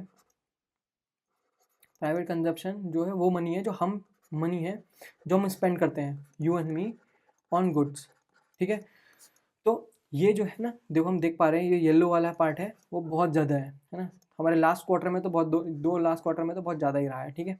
तो ये क्या शो कर रहा है कि जो हमारी डिमांड है, हमारी खुद की इंटरनल डिमांड है, वो बहुत ज़्यादा स्ट्रांग है, वो एक मेन इंजन बना हुआ है, that people are buying cars, phone, clothes and service. GST rationalisation है, उसकी वजह से बहुत पैसा आ गया है लोगों पे, लिक्विडिटी आ गई है, गवर्नमेंट ने मतलब आरबीआई ने रेट कम किए हैं, तो लोन सर्विसिंग सस्ती हो गई है, मतलब बोरिंग कॉस्ट सस्ता हो गया है, तो पैसा भी बहुत ज़्यादा है लोगों पे खर्च करने के लिए, तो प्राइवेट कंजप्शन इंक्रीज है, तब ये लार्ज चंक दिख रहा है ना। ग्रोस फिक्स्ड इन्वेस्टमेंट क्या होता है, वो मनी जो बिजनेस या गवर्नमेंट स्पेंड करती है बिल्डिंग पे, बिल्डिंग बनाने पे, फैक्ट्रीज लगाने पे, है ना, मतलब इंफ्रास्ट्रक्चर को डेवलप करने पे। तो ये सेकंड हाईएस्ट चंक है, देखो हरा वाला, ये देखो सेकंड हाईएस्ट चंक है। मतलब जो गवर्नमेंट है वो कैपिटल एक्सपेंडिचर कर रही है, इकोनॉमिकल एक्सपेंशन करने की कोशिश कर रही है, फिजिकल एक्सपेंशन कर रही है ना। तो the government is heavily spending on infrastructure, creating the long term assets, ठीक है। और क्या है, गवर्नमेंट कंजप्शन एक्सपेंडिचर, ये वो एक्सपेंडिचर होते हैं जो डे टू डे एक्सपेंडिचर्स होते हैं। जैसे भाई किसी कंपनी, मतलब PSUs में जो एम्प्लॉय होते हैं, सेंट्रली एम्प्लॉय होते हैं, उनको सैलरी देनी पड़ती है, पेंशन देनी पड़ती है ना। कुछ कुछ कमिटेड एक्सपेंडिचर्स होते हैं, इनको कमिटेड एक्सपेंडिचर्स बोलते हैं PSUs को, मतलब PSUs को नहीं, जो ये सैलरी और पेंशन्स होती हैं जो गवर्नमेंट को देनी ही देनी होती है ना। तो ये देखो, ये भी इतना है, कमी है, ठीक है, ये एक्सपेंडिचर है। और जो हमारा ये नेट एक्सपोर्ट है भाई, ये हमेशा नेगेटिव रहता है। क्यों? क्योंकि हम इंपोर्ट ज़्यादा करते हैं, हमारा इंपोर्ट ज़्यादा रहता है और एक्सपोर्ट हमारा कम रहता है, ठीक है। तो हम ये हमेशा नेगेटिव में रहते हैं। लेकिन जो ट्रेड डेफिसिट है ना, वो थोड़ा कम होता जा रहा है, वो एक kind of less of drag बन रहा है हमारे लिए, है ना। तो वो हमारे लिए अच्छी बात है, पहले तो बहुत ज़्यादा ही होता था, ठीक है। और हमें ये चेंज इन स्टॉक, ये 3-4 चीज़ हमने पढ़ ली हैं। अब ये चेंज इन स्टॉक एक बहुत इंपॉर्टेंट चीज़ है, एक बार थोड़ा सा इसको डेप्थ में पढ़ लेते हैं। चेंज इन स्टॉक, अब ये चेंज इन स्टॉक प्राइस नहीं है ना, ये चेंज इन स्टॉक है। स्टॉक का मतलब यहाँ पर इन्वेंट्री है, मतलब जो वेयर हाउस में मटेरियल, गुड, है ना, ये सब रखते हैं। ये एक डिफरेंस है कि कंपनी जो है कितना प्रोड्यूस करती है और कितना सोल्ड कर देती है। कंपनी सोल्ड, तो भाई जितना प्रोड्यूस किया उसमें से जितना सोल्ड कर दिया, अब जो बचा वो क्या है, वो रिजर्व्ड स्टॉक है, बचा हुआ स्टॉक है, ठीक है। तो उस ये value of the physical change है in the stock of raw material, ठीक है। तो इसमें ये क्या, ये पॉजिटिव शो हो रहा है ना, ये क्या है, पॉजिटिव शो हो रहा है। मतलब जो सामान है, कुछ गुड्स हैं, वो बच गया है। बहुत ऊपर हम ध्यान से देखेंगे ना, एक बार देखते हैं, ये देखो, ये बहुत ऊपर आ रहा है ना, ये छोटा सा, ठीक है। ये क्या है, ये पॉजिटिव शो हो रहा है इस टाइम पे। तो इसके पॉजिटिव शो होने से क्या क्या होता है कि कंपनी जो है ना ज़्यादा गुड प्रोड्यूस कर रही हैं, ठीक है। Company are producing more goods और उतना पीपल खरीद नहीं रहे हैं, लोग खरीद नहीं रहे हैं। तो जो एक्स्ट्रा अमाउंट है वो वेयर हाउस में जा रहा है, ठीक है। लेकिन क्योंकि इसी क्वार्टर 1 और क्वार्टर 2 में ये पर्टिकुलर मटेरियल बना होगा, चाहे वो अलग बात है कि वो एक सेल्फ पे रखा हुआ है, लेकिन वो उसकी भाई वो बना हुआ मटेरियल है, उसकी जो वो एक इकोनॉमी में एक्टिविटी क्रिएट कर रहा है। तो उसकी जो रेट्स हैं, उसकी जो इकोनॉमी है, वो ऐड होगी हमारे ओवरऑल GDP में, तो इसको ऐड करना पड़ता है। तो इसमें यही एक पॉजिटिव है, तो इसका ये फ़ायदा है, ठीक है। लेकिन अगर ये नेगेटिव हो, तो नेगेटिव का मतलब क्या है यहाँ पर, कि सरप्राइजिंगली एकदम सडनली बहुत ज़्यादा डिमांड आ गई है, सरप्राइजिंगली डिमांड बढ़ गई है। क्यों? क्योंकि लोग बहुत ज़्यादा खरीद रहे हैं, तो आप कोई वेयर हाउस में रख नहीं पा रहे हैं। तो इस जो बढ़ी हुई डिमांड को जो है, ये कंपनीज जो हैं पुराने मटेरियल से, जो Q1 और Q2 में अगर रखा हुआ होगा, जो भी वेयर हाउस में रखा होगा, वो मटेरियल से पूरा करने की कोशिश करते हैं। तो इसलिए उस मटेरियल को तब जब ये नेगेटिव होती है, तो इसको तब माइनस करना पड़ता है हमारी करंट क्वार्टर की GDP में से, है ना, करंट Q1 की GDP में से माइनस करना पड़ता है इस पर्टिकुलर वैल्यू को। तो stock of change in stock, तो ये इंडायरेक्टली ये बताती है कि ये जो चेंज इन स्टॉक है, ये बताता है कि हमारी जो बिजनेसेस हैं, वो अपने मटेरियल को, इन्वेंट्री को कितना मैनेज कर पा रहे हैं, कि जो प्राइवेट कंजप्शन है, जो हमारे ये प्राइवेट कंजप्शन है, इसकी डिमांड पूरी हो पा रही है, नहीं हो पा रही है, ये चीज़ बताता है चेंज इन स्टॉक, ठीक है। तो अगर स्ट्रॉन्ग कंपनी को बहुत ज़्यादा स्ट्रॉन्ग डिमांड दिख रही है, ठीक है, ये नेगेटिव में जा रहा है, तो क्या क्या क्या होगा, जो कंपनीज हैं बहुत ज़्यादा प्रोड्यूस करेंगी, तो प्रोडक्शन बढ़ जाएगा और इकोनॉमी में दोबारा से ग्रोथ आने लग जाएगी, ठीक है। ये पूरे उसका वो था। और अभी करंट हमारा 8.2 से चल रहा है, ठीक है। अब इसी वजह को, इन चीज़ों को ही लेके जो वर्ल्ड बैंक है, IMF है, Organisation for Economic Cooperation and Development है, और RBI है, इन्होंने जो है अपनी GDP के रेट्स और फोरकास्टिंग बढ़ा दी है। इसने 0.2% बढ़ा दिया है, इसमें 0.4% बढ़ा दिया है, इसमें 0.4% बढ़ाई है, और RBI ने 0.5% बढ़ाई है, ठीक है। वो यही दिखा रहा है। अब है depth dynamics and yield curves, ठीक है। तो इसमें तो मैं डायरेक्ट जो है चलता, हाँ इसमें डायरेक्ट ग्राफ देखते हैं, ठीक है, कि क्या बोलने की कोशिश कर रहा है। Issuance during the year, outstanding stocks, तो elongation of weighted average maturity of सोवेनियर bonds and yield curve steepness. इसका मतलब क्या है, जो मैंने अभी बोला था ना कि गवर्नमेंट ने जो डेप्स रखे हैं वो बहुत लंबे टाइम के लिए ले रखे हैं, वो यही दिखा रहा है, ये कर्व जो है वो यही चीज़ दिखा रहा है। जो WMA होता है ना, इसको बोलते हैं वेटेड एवरेज मैच्योरिटी। ये वो एवरेज टाइम होता है, एवरेज टाइम होता है जो रिमेनिंग, मतलब average time remaining until the government has to pay back its loan. जो उन्होंने लोन लिया है उसको पे करने में कितना एवरेज टाइम है उस पर्टिकुलर बॉन्ड का अभी। तो मतलब इसका मतलब क्या है, दो तरीके के होते हैं, इशुएंस ड्यूरिंग द ईयर, मतलब इशुएंस ड्यूरिंग द ईयर का मतलब क्या होता है, वो सारे के सारे बॉन्ड्स जो उसी पर्टिकुलर ईयर में इशू हुए हैं, और आउटस्टैंडिंग स्टॉक्स का वो होता है जो पुराने स्टॉक्स हैं उनका टाइम जो है, जो गवर्नमेंट के पास जो पुराने स्टॉक है ना, उसमें भी मैच्योरिटी होने में जो है ना, उसमें मैच्योरिटी होने में अभी 13.6 ईयर है। मतलब लॉन्ग टर्म अभी इनको जो पे करना है ना पैसा, वो 13, जो पुराने स्टॉक्स पुराने बॉन्ड्स हैं उसको 13.6 ईयर बाद करना है, मतलब अभी फ्यूचर में करना है 13.6 ईयर फ्यूचर में। जो नए इशुएंस हैं इन पर्टिकुलर ईयर्स के अंदर, ठीक है, तो नए वालों को average on an average 19 years बाद उनका रिपेमेंट टाइम आएगा, है ना। तो जो गवर्नमेंट ने क्या है, हमारे जो गवर्नमेंट सेंट्रल गवर्नमेंट होती है वो गवर्नमेंट सिक्योरिटीज़ डालती है, तो उन्होंने गवर्नमेंट ने लॉन्ग टर्म बॉन्ड्स पे, लॉन्ग टर्म बॉन्ड मतलब लॉन्ग टर्म्स अपने बॉन्ड्स को दिया है, उससे पैसा उठाया है लॉन्ग टर्म बॉन्ड इशू करके, और उनका मैच्योरिटी बहुत बाद आने वाला है। तो हम देखते हैं ना, मैंने खुद देखा था, मैं एक बार बाय कर रहा था गवर्नमेंट सिक्योरिटीज़, तो वहाँ पर पता नहीं 2054 में थी कुछ, तो इतना लंबा टाइम के बाद आपको वो पर्टिकुलर अमाउंट वापस मिलता है, उतने टाइम तक ही गवर्नमेंट के पास वो पैसा रहता है। तो ये यही शो कर रहा है कि गवर्नमेंट के पास कोई अभी बर्डन नहीं है, हाल फिलहाल में कोई बर्डन नहीं है, क्योंकि 19 साल बाद आने वाला है, जो आज के टाइम में, मतलब इस टाइम में जो बॉन्ड्स रिलीज़ हुए हैं उनका 19 साल बाद उनको पेमेंट करना है, और जो पुराने हैं उनको 13.6 साल बाद करना है, ठीक है, ये बताने की कोशिश कर रहा है। और गवर्नमेंट का भी सेम ही है, WAM, जो भाई नए हैं उनको 16 साल बाद करना है, और जो पुराने हैं उनको 9.3 ईयर्स बाद करना है।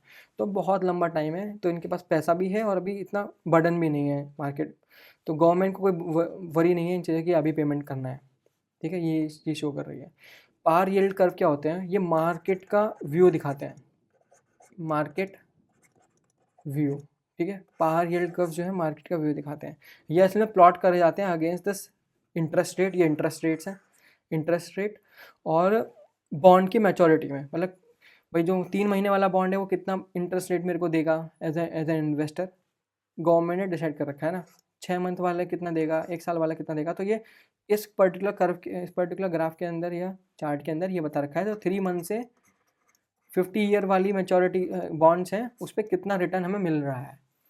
तो जो जो पुरानी वाली हैं, जो मतलब पुरानी वाली नहीं, जो शॉर्ट टर्म वाली हैं, जो शॉर्ट टर्म रेट जो है ना वो थोड़े कम ही है ना, 6 से नीचे ही हैं, 5.2 5.6 के अराउंड है, तो उस पर थोड़ा कम कम हम गवर्नमेंट जो है पैसा दे रही है। लेकिन जो लॉन्ग टर्म है, लॉन्ग टर्म वाले जो 50 ईयर्स वाले हैं उस पर देखो 7.6 के अराउंड हमें जो है पैसा मिल रहा, वो मिल रहा है 7.6 या 7.2 पता नहीं कितना है ना, मतलब 7.4 के अराउंड है ना, उतना इंटरेस्ट मिल रहा है। तो ये क्या सिग्नल कर रहा है, ये पर्टिकुलर कर्व क्या सिग्नल कर रहा है कि जो कम टर्म वाली शॉर्ट टर्म वाले रेट्स हैं उसमें थोड़ा कम रेट्स हैं, और जो लॉन्ग टर्म वाले बॉन्ड्स हैं उस पर थोड़ा ज़्यादा रेट है। तो ये मार्केट का ये शो कर रहा है कि जो आने वाली जो इकोनॉमी है वो ग्रोथ की इकोनॉमी है, ग्रोथ है। अभी ये गवर्नमेंट के, इंडियन गवर्नमेंट का तो यही व्यू है अभी, है ना, मतलब ऑप्टिमिज्म शो हो रहा है यहाँ पर। लेकिन ये भी शो हो रहा है कि पोटेंशियली इन्फ्लेशन बढ़ सकता है। क्यों क्यों भाई, क्योंकि हायर इंटरेस्ट रेट ले रहे हैं इन्वेस्टर्स, अब 7.4 ले रहे हैं 50 ईयर्स वाले % पे ले रहे हैं। क्यों? क्योंकि वो रिस्क प्रीमियम देख रहे हैं अपना भाई, क्योंकि रिस्क भी हो सकता है ना इन चीज़ों का, तो वो रिस्क एक्स्ट्रा पैसा ले रहे हैं या डिमांड कर रहे हैं हायर इंटरेस्ट रेट, क्योंकि भाई उनका मनी 50 ईयर्स 40 ईयर्स तक फंसा रहेगा, है ना, मतलब इन्वेस्टेड रहेगा, तो वो ज़्यादा डिमांड कर रहे हैं, वो अपने आप को रिस्क फ्री करने की कोशिश कर रहे हैं हायर वो पैसा लेके। अगला है शेयर ऑफ इंटरेस्ट पेमेंट्स। ये बताता है, यही वो एक इम्पॉर्टेंट चीज़ थी जो मैं बताने की कोशिश कर रहा था कि can we afford the interest, क्या हम वो अफोर्ड कर सकते हैं इंटरेस्ट? वो यही बता रहा है। वो कैसे बता रहा है? तो देखो, दो चीज़ होती हैं, interest payment to revenue receipt. Interest payment मतलब गवर्नमेंट को कितना पैसा पे करना है, how much money the government has to pay अपने लोन की सर्विसिंग करने के लिए, अपॉन, मतलब वो ये इंटरेस्ट पेमेंट IP अपॉन कितना वो अर्न कर रही है, गवर्नमेंट कितना अर्न कर रही है। ठीक है, एक तो ये मैट्रिक हो गई। दूसरी हो गई इंटरेस्ट पेमेंट, कितना इंटरेस्ट पेमेंट उनको करना है गवर्नमेंट को अपने लोन्स पे as compared to their GDP का वो कितना परसेंटेज है। तो देखो, जो राइट स्केल है वो बता रहा है, राइट स्केल मतलब ये वाला स्केल, वो बता रहा है 5.2%। तो GDP का 5.2% पैसा जो है वो जो है ना लोन की सर्विसिंग में ही चला जाता है, लोन का पेमेंट प्रिंसिपल पे करने में, इंटरेस्ट पे करने में ही चला जाता है, which is not that much high, है ना। मतलब इम्प्रूवमेंट है, पहले से भी इम्प्रूवमेंट है ही, मतलब, और मतलब ज़्यादा ना ज़्यादा इम्प्रूवमेंट है, ज़्यादा नेगेटिव जा रहे हैं हम इसमें। इसमें एक और मैट्रिक है 23.7% की, मतलब अगर कोई भी गवर्नमेंट 100 रुपये कमाती है, उसमें से 23.7 मतलब 1/4, approximately 1/4 of that particular earning उनको लोन सर्विसिंग में देना पड़ता है, मतलब वो पैसे लोन को पेमेंट करने में देना पड़ता है। ठीक है, तो ये मॉडरेट है, मतलब कोई ऐसा खास इतना खतरनाक रिजल्ट भी नहीं है। लेकिन हाँ, थोड़ा देखो, पहले से मतलब GDP का कोई बहुत बड़ा पार्ट हो गया है भाई। हमारी GDP भी तो 4.18 ट्रिलियन डॉलर की है इस टाइम पे, और उसका ये 5.2% अभी हमें सर्विसिंग करनी पड़ती है ना। उतना इंटरेस्ट पेमेंट हमें देना पड़ता है GDP का, और हमारे टोटल अर्निंग का 23.7% चला जाता है। ठीक है, तो यही बताता है कि can we afford the interest, future में क्या हम उस इंटरेस्ट को अफोर्ड कर पाएंगे। अगर भाई ये बढ़ गई बहुत ज़्यादा वैल्यू, तो हम जितना अर्न कर रहे हैं उससे ज़्यादा तो हम पेमेंट कर देते हैं, तो ये कभी मैट्रिक बढ़े नहीं, घटनी ही चाहिए। तो ये शो करता है। ठीक है, अगला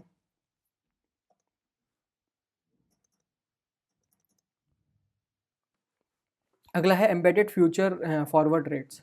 ठीक है, एम्बेडेड फ्यूचर फॉरवर्ड रेट्स ये थोड़ा ट्रिकी कॉन्सेप्ट है। एक बार हम इसको थोड़ा सा समझने की कोशिश करते हैं।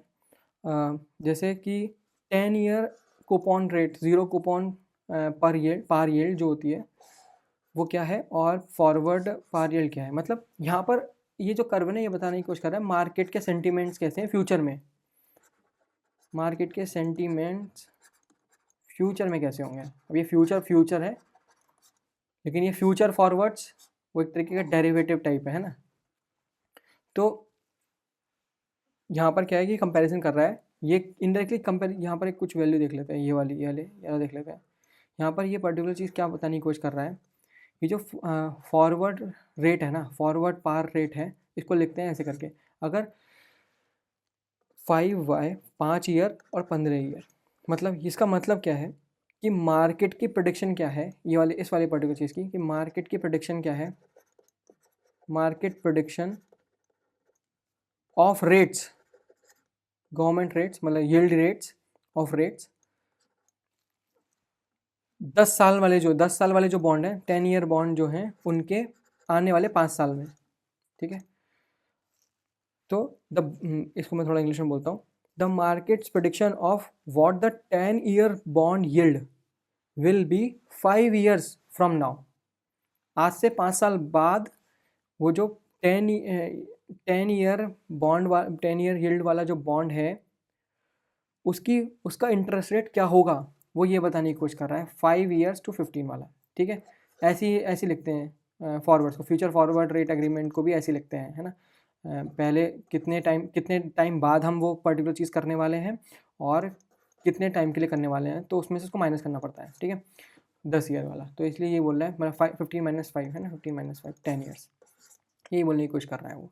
ठीक है, तो आज से आने वाले 5 साल में वो जो 10 ईयर वाला जो बॉन्ड है उसका रेट क्या होने वाला है, और जो 10 ईयर कूपन पार यील्ड है, मतलब करंट में अभी तक आने वाले पुराने 10 साल, पुराने 10 ईयर्स में जितने भी रेट हैं उसमें अभी जो पर्टिकुलर रेट है वो करंट रेट क्या है। ठीक है, मतलब आज का इंटरेस्ट रेट डायरेक्टली आज का करंट इंटरेस्ट रेट, ये करंट बताता है, ये फ्यूचर बताता है। ठीक है, तो ये हमने देख लिया। और नॉर्मली देखो जो फॉरवर्ड है ना, जो फ्यूचर वाले रेट्स हैं वो हाई दिख रहे हैं, ठीक है, वो देखो ये ऊपर ही है भाई, ब्लू वाले से ऊपर ही चल रहा है ना बहुत टाइम तक। और जो रेड वाला है ना, रेड वाला चीज़ जो है, रेड वाली चीज़ क्या बता रही है कि जो पुराने 10 साल में जो इंटरेस्ट आए हैं, ठीक है, मान लो ये आज के, ये डे वन हम देख रहे हैं, डे वन हम देख रहे हैं, जो हमारा ये फॉरवर्ड वाला है उसका कुछ 9.6% आ रही है रेट की, और जो करंट वाला है वो 5.6% है, ठीक है। तो ये जो रेड वाली जो लाइन है ना, वो ये बताती है कि जो पुराने 10 साल में जितने भी इंटरेस्ट रेट आए होंगे, जो करंट इंटरेस्ट रेट रहे होंगे उस टाइम के, है ना, उस पर्टिकुलर डे में जितने भी करंट इंटरेस्ट रहे होंगे, ये 9.6 जो है ना, कितने इंटरेस्ट रेट से ज़्यादा है। अगर वो 90% है, मान लो अगर ये जो वैल्यू है, रेड वाली जो वैल्यू है वो 90% है, तो इसका मतलब 90% टाइम्स जो है ये 9.6 इन सब करंट रेट से ज़्यादा रहा होगा उस पर्टिकुलर टाइम पे। और अगर ये 10% है तो ये सिर्फ यहाँ पर रहा होगा, ठीक है, वो यही बता रहा होता है, ठीक है। थोड़ा सा कॉम्प्लिकेटेड है ये वाला, मतलब 90%, ये परसेंटाइल होती है डायरेक्टली, परसेंटेज नहीं है, ये रेड वाली जो चीज़ है परसेंटाइल है कि कि जो आज की जो प्रोडक्शन है वो कितनी हायर है पुराने इंटरेस्ट रेट जो हमने देखे हैं 10 साल के अंदर, पुराने वाले। तो ये वो चीज़ बताने की कोशिश कर रहा है। थोड़ा एक बार और पढ़ोगे, एक बार देखोगे ना उसको, तो समझ आ जाएगा, ठीक है। बस यही बताने की कोशिश कर रहा है, मतलब मार्केट में ये बताने की कोशिश कर रहा है कि भाई फ्यूचर में इंटरेस्ट रेट बढ़ने वाला है, थोड़ी अनस्टेबिलिटी क्रिएट हो सकती है इसमें भी, ये बताने की कोशिश कर रहा है। मतलब इन्वेस्टर्स जो हैं बहुत ज़्यादा कॉशियस हैं इस टाइम पे फ्यूचर को लेके, तो वो यही बताने की कोशिश कर रहा है, ठीक है। अभी mismatch between the supply of the government debt which is rising and demand for uh, which is shifting, ठीक है। सप्लाई साइड और डिमांड साइड हम देखने वाले हैं इसमें। तो गवर्नमेंट को जो है ना, जैसे इसमें एक बार थोड़ा पढ़ लेते हैं फिर हम बात करेंगे। द गवर्नमेंट इज बोरिंग मोर, ये हमने देख लिया कि क्यों बोरिंग कर रही है मोर, फिजिकल डेफिसिट को कम करने के लिए। The government is issuing physical expansion भी कर रही है, इसलिए बोरिंग करनी पड़ रही है। The government is issuing more bond this year than the last year, ये हमने देख लिया क्यों। हु इज बोरिंग, कौन ज़्यादा बोरिंग कर रहा है। सेंट्रल गवर्नमेंट भी बोरिंग कर रही है इशूइंग दिस गवर्नमेंट सिक्योरिटीज़, और स्टेट गवर्नमेंट भी बोरिंग कर रही है using the state government securities. But net net issuance जो है ना पुराने साल से, लास्ट ईयर से ज़्यादा है ना। This means the total new डेप्ट is being added to the market. अरे फिजिकल फिजिकल इंडाइजेशन बढ़ रहा है, ठीक है। जो पुराना डेप्ट है वो भी इंक्रीज हो रहा है, और अभी भी जो डेप्ट है वो भी हम इंक्रीज कर रहे हैं, क्यों, क्योंकि गवर्नमेंट बहुत ज़्यादा बोरिंग कर रही है इन सबको करके, ये इसका मतलब था, ठीक है। लेकिन जो है ना इन्वेस्टर्स का जो इंटरेस्ट है ना वो चेंज हो रहा है, बैंक का जो है इंटरेस्ट चेंज हो रहा है। कैसे, बैंक जो है कम बाय कर रहे हैं गवर्नमेंट सिक्योरिटीज़, बट बहुत ज़्यादा बाय कर रहे हैं स्टेट गवर्नमेंट डेप्ट, मतलब उनके जो बॉन्ड्स होते हैं उनको ज़्यादा बाय कर रहे हैं। ये चेंज हो रहा है इनका बिहेवियर, बैंक्स का बिहेवियर चेंज हो रहा है इंडियन इकोनॉमी में। डिमांड साइज मतलब investors are changing their behaviour. Insurance company जो है they moving away from buying only government bond, वो स्टॉक मार्केट में पैसा डालने की कोशिश कर रही है ना, वो चेस करना चाहती हैं हायर रिटर्न चाहती हैं।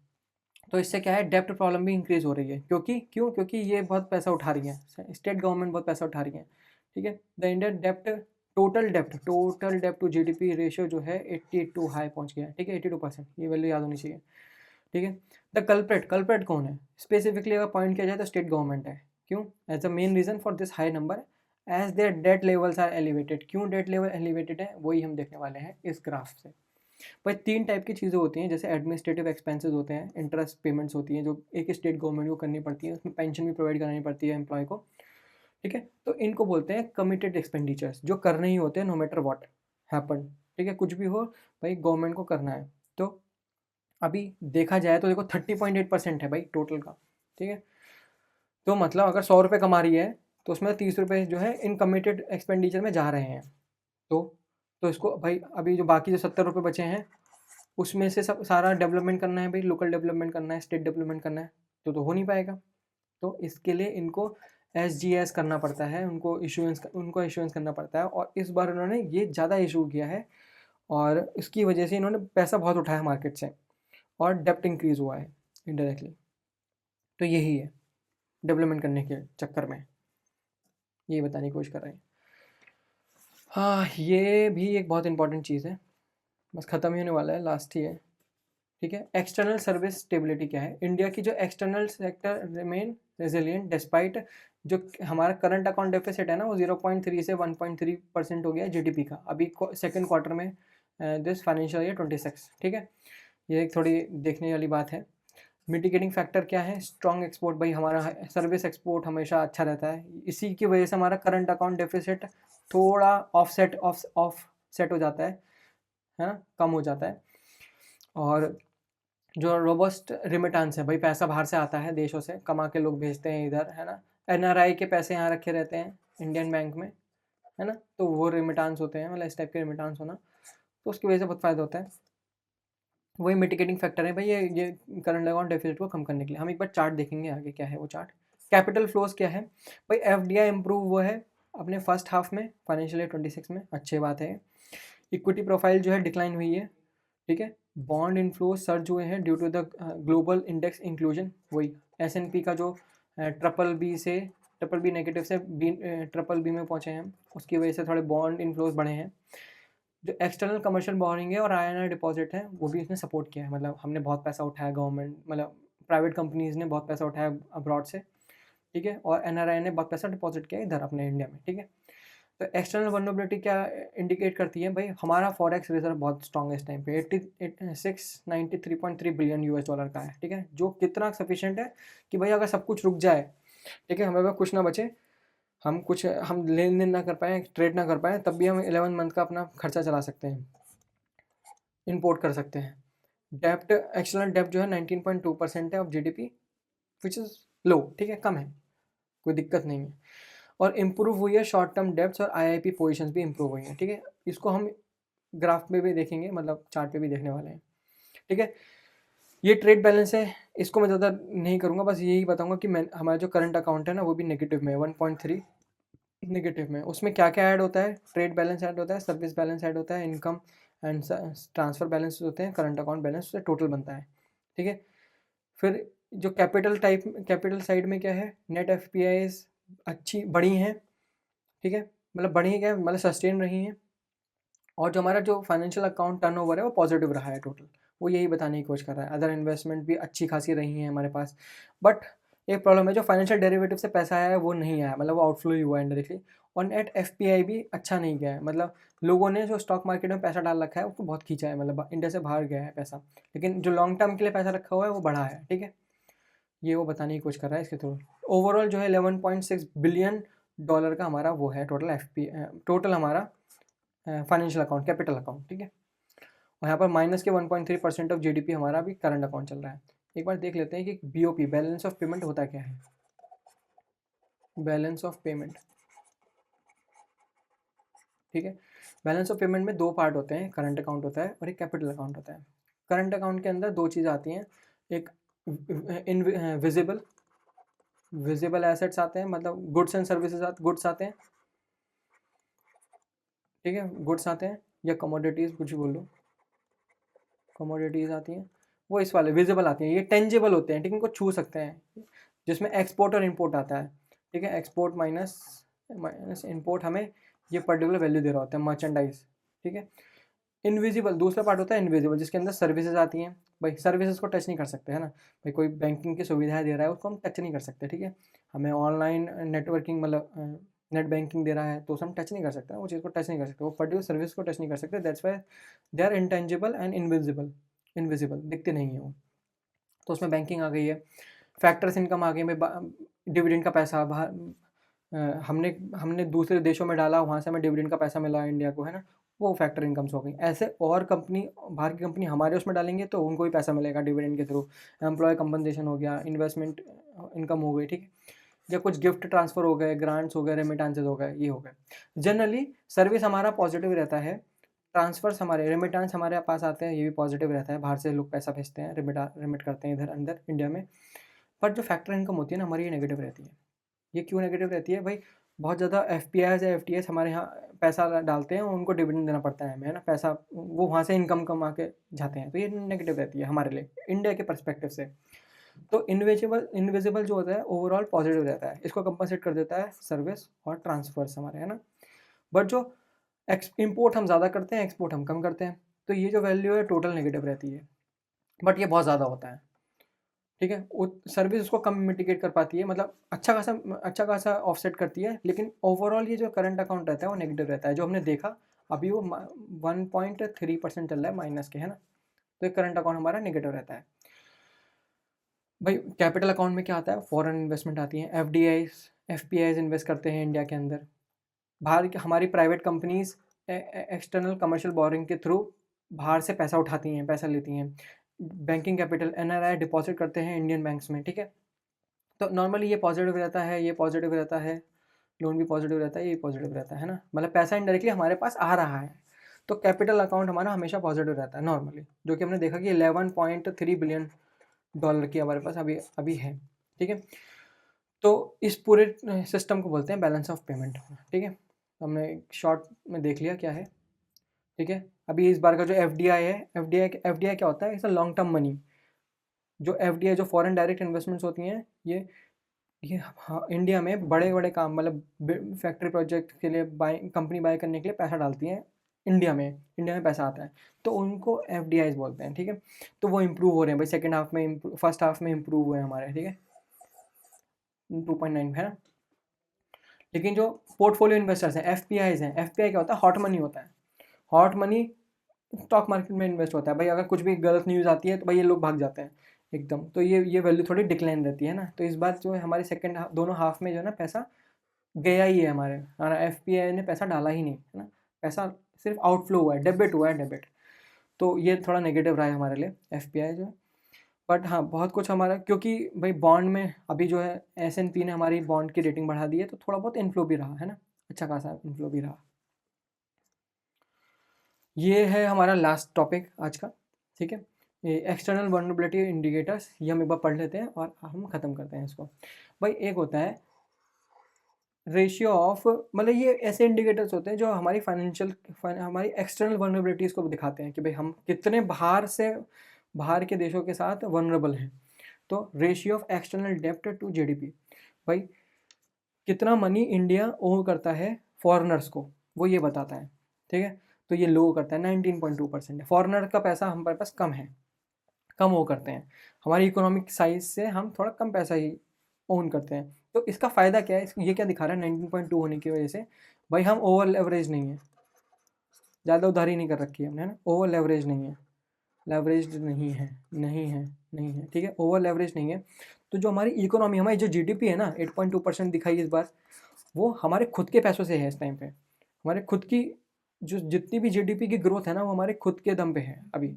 19.2 ही फॉरेनर का पैसा लगा पड़ा है, मतलब जो इकोनॉमी की बूस्टिंग है वो बाहर के पैसों से कम और इंडिया के पैसों से ज़्यादा आ रही है, वो ये बताने की कोशिश कर रहा है। शॉर्ट टर्म डेप्ट, जिसको आरएम बोलते हैं, टू द हमारे फॉरेक्स रिजर्व रेशियो क्या है, मतलब इसको बोलते हैं रेजिडुअल मैच्योरिटी। ये जो चीज़ है इसको बोलते हैं रेजिडुअल मैच्योरिटी, एक बार देख लेते हैं दोबारा से। ये हमारा 44.4%, इसको बोलते हैं रेजिडुअल मैच्योरिटी, ठीक है। शॉर्ट टर्म डेप्स को रेजिडुअल मैच्योरिटी बोलते हैं। और इसका रिजर्व रेशियो से क्या मतलब है, मतलब 44% का मतलब क्या है, अगर, मतलब ये एक बहुत क्रिटिकल चेक है, क्यों, क्योंकि अगर फॉरेन लोन्स आने वाले 12 महीनों में जितने भी हमारे शॉर्ट टर्म फॉरेन लोन्स हैं, अगर हमें मुझे वो पे करना पड़ जाए फॉर एनी रीज़न, ठीक है, पे करना पड़े, तो हम आराम से पे कर देंगे। उसे पे करने के बाद भी 50% से ज़्यादा हमारे पास फॉरेक्स रिजर्व बच जाएगा, ये बताने की कोशिश कर रहा है। 44.4% होना मतलब कम, ये वैल्यू हमें कम चाहिए भाई, 19.2 हमें कम चाहिए और कम चाहिए, ये भी हमें कम चाहिए। ये वाले जो इंडिकेटर्स हैं ये कम हो तो बढ़िया है हमारे लिए। 44.4% होने अच्छी बात है कि भाई हमारा रिजर्व पूरा खाली नहीं हो जाएगा, ठीक है। डेप्ट सर्विसिंग रेशियो क्या होता है, वो सेम चीज़ है कि भाई इंडिया को अपना पैसा भी पे करना है, सिंगल उसमें मतलब इमीडिएटली पे करना होता है जितना भी, वो टोटल सर्विसिंग करनी है, मतलब हमें टोटल पैसा दे देना कि मतलब ऐसे ऐसे बोलेंगे कि percentage of Indian export, India का एक्सपोर्ट जो है, एक्सपोर्ट अर्निंग, मतलब एक्सपोर्ट अर्निंग जो है इंडिया की, उसका कितना परसेंट जो है सिर्फ सर्विसिंग के अंदर जा रहा है, डेप्ट सर्विसिंग में जा रहा है, इंटरेस्ट पे करने में जा रहा है, ठीक है। वो ये बताते हैं, जो कि 6% है, नॉट अ गुड, अच्छा नंबर है, कम ही होना चाहिए और, है ना। दूसरी साइड अब हो गया ये एक, तो हाँ ये रिजर्व कवर ऑफ इंपोर्ट, भाई हमारे पास इतना फॉरेक्स रिजर्व है 638 पॉइंट समथिंग बिलियन डॉलर्स है, जिसकी वजह से हमारा जो 11.2 मंथ का हम अपना एक्सपोर्ट कवर कर सकते हैं। मतलब अगर और कम बाहर से हमारे पास पैसा आना बंद हो जाए या हमारा एक्सपोर्ट इंपोर्ट स्टॉप हो जाए, तो हम इतने टाइम तक, मतलब हमारा एक्सपोर्ट स्टॉप हो जाए तो हम तब भी 11 मंथ तक इंपोर्ट कर सकते हैं। वो यही चीज़ बता रहा है यहाँ पर भी, है ना। ठीक है, और क्या है, रेशियो ऑफ फॉरेक्स रिजर्व, हमारा फॉरेक्स रिजर्व एक्सटर्नल डेप्ट के उस पर कितना वो है, मतलब वही सेम चीज़ है कि हमारा फॉरेक्स रिजर्व 98.3, मतलब जो आने वाले जितने भी मतलब हमें, अगर इंडिया को सारे के सारे मतलब कितना हमारे पास कैश रिजर्व रखा हुआ है कि हम 100% जो एक्सटर्नल डेप्ट है उसको फुलफिल कर सकें, ठीक है, उनको पे ऑफ कर सकें।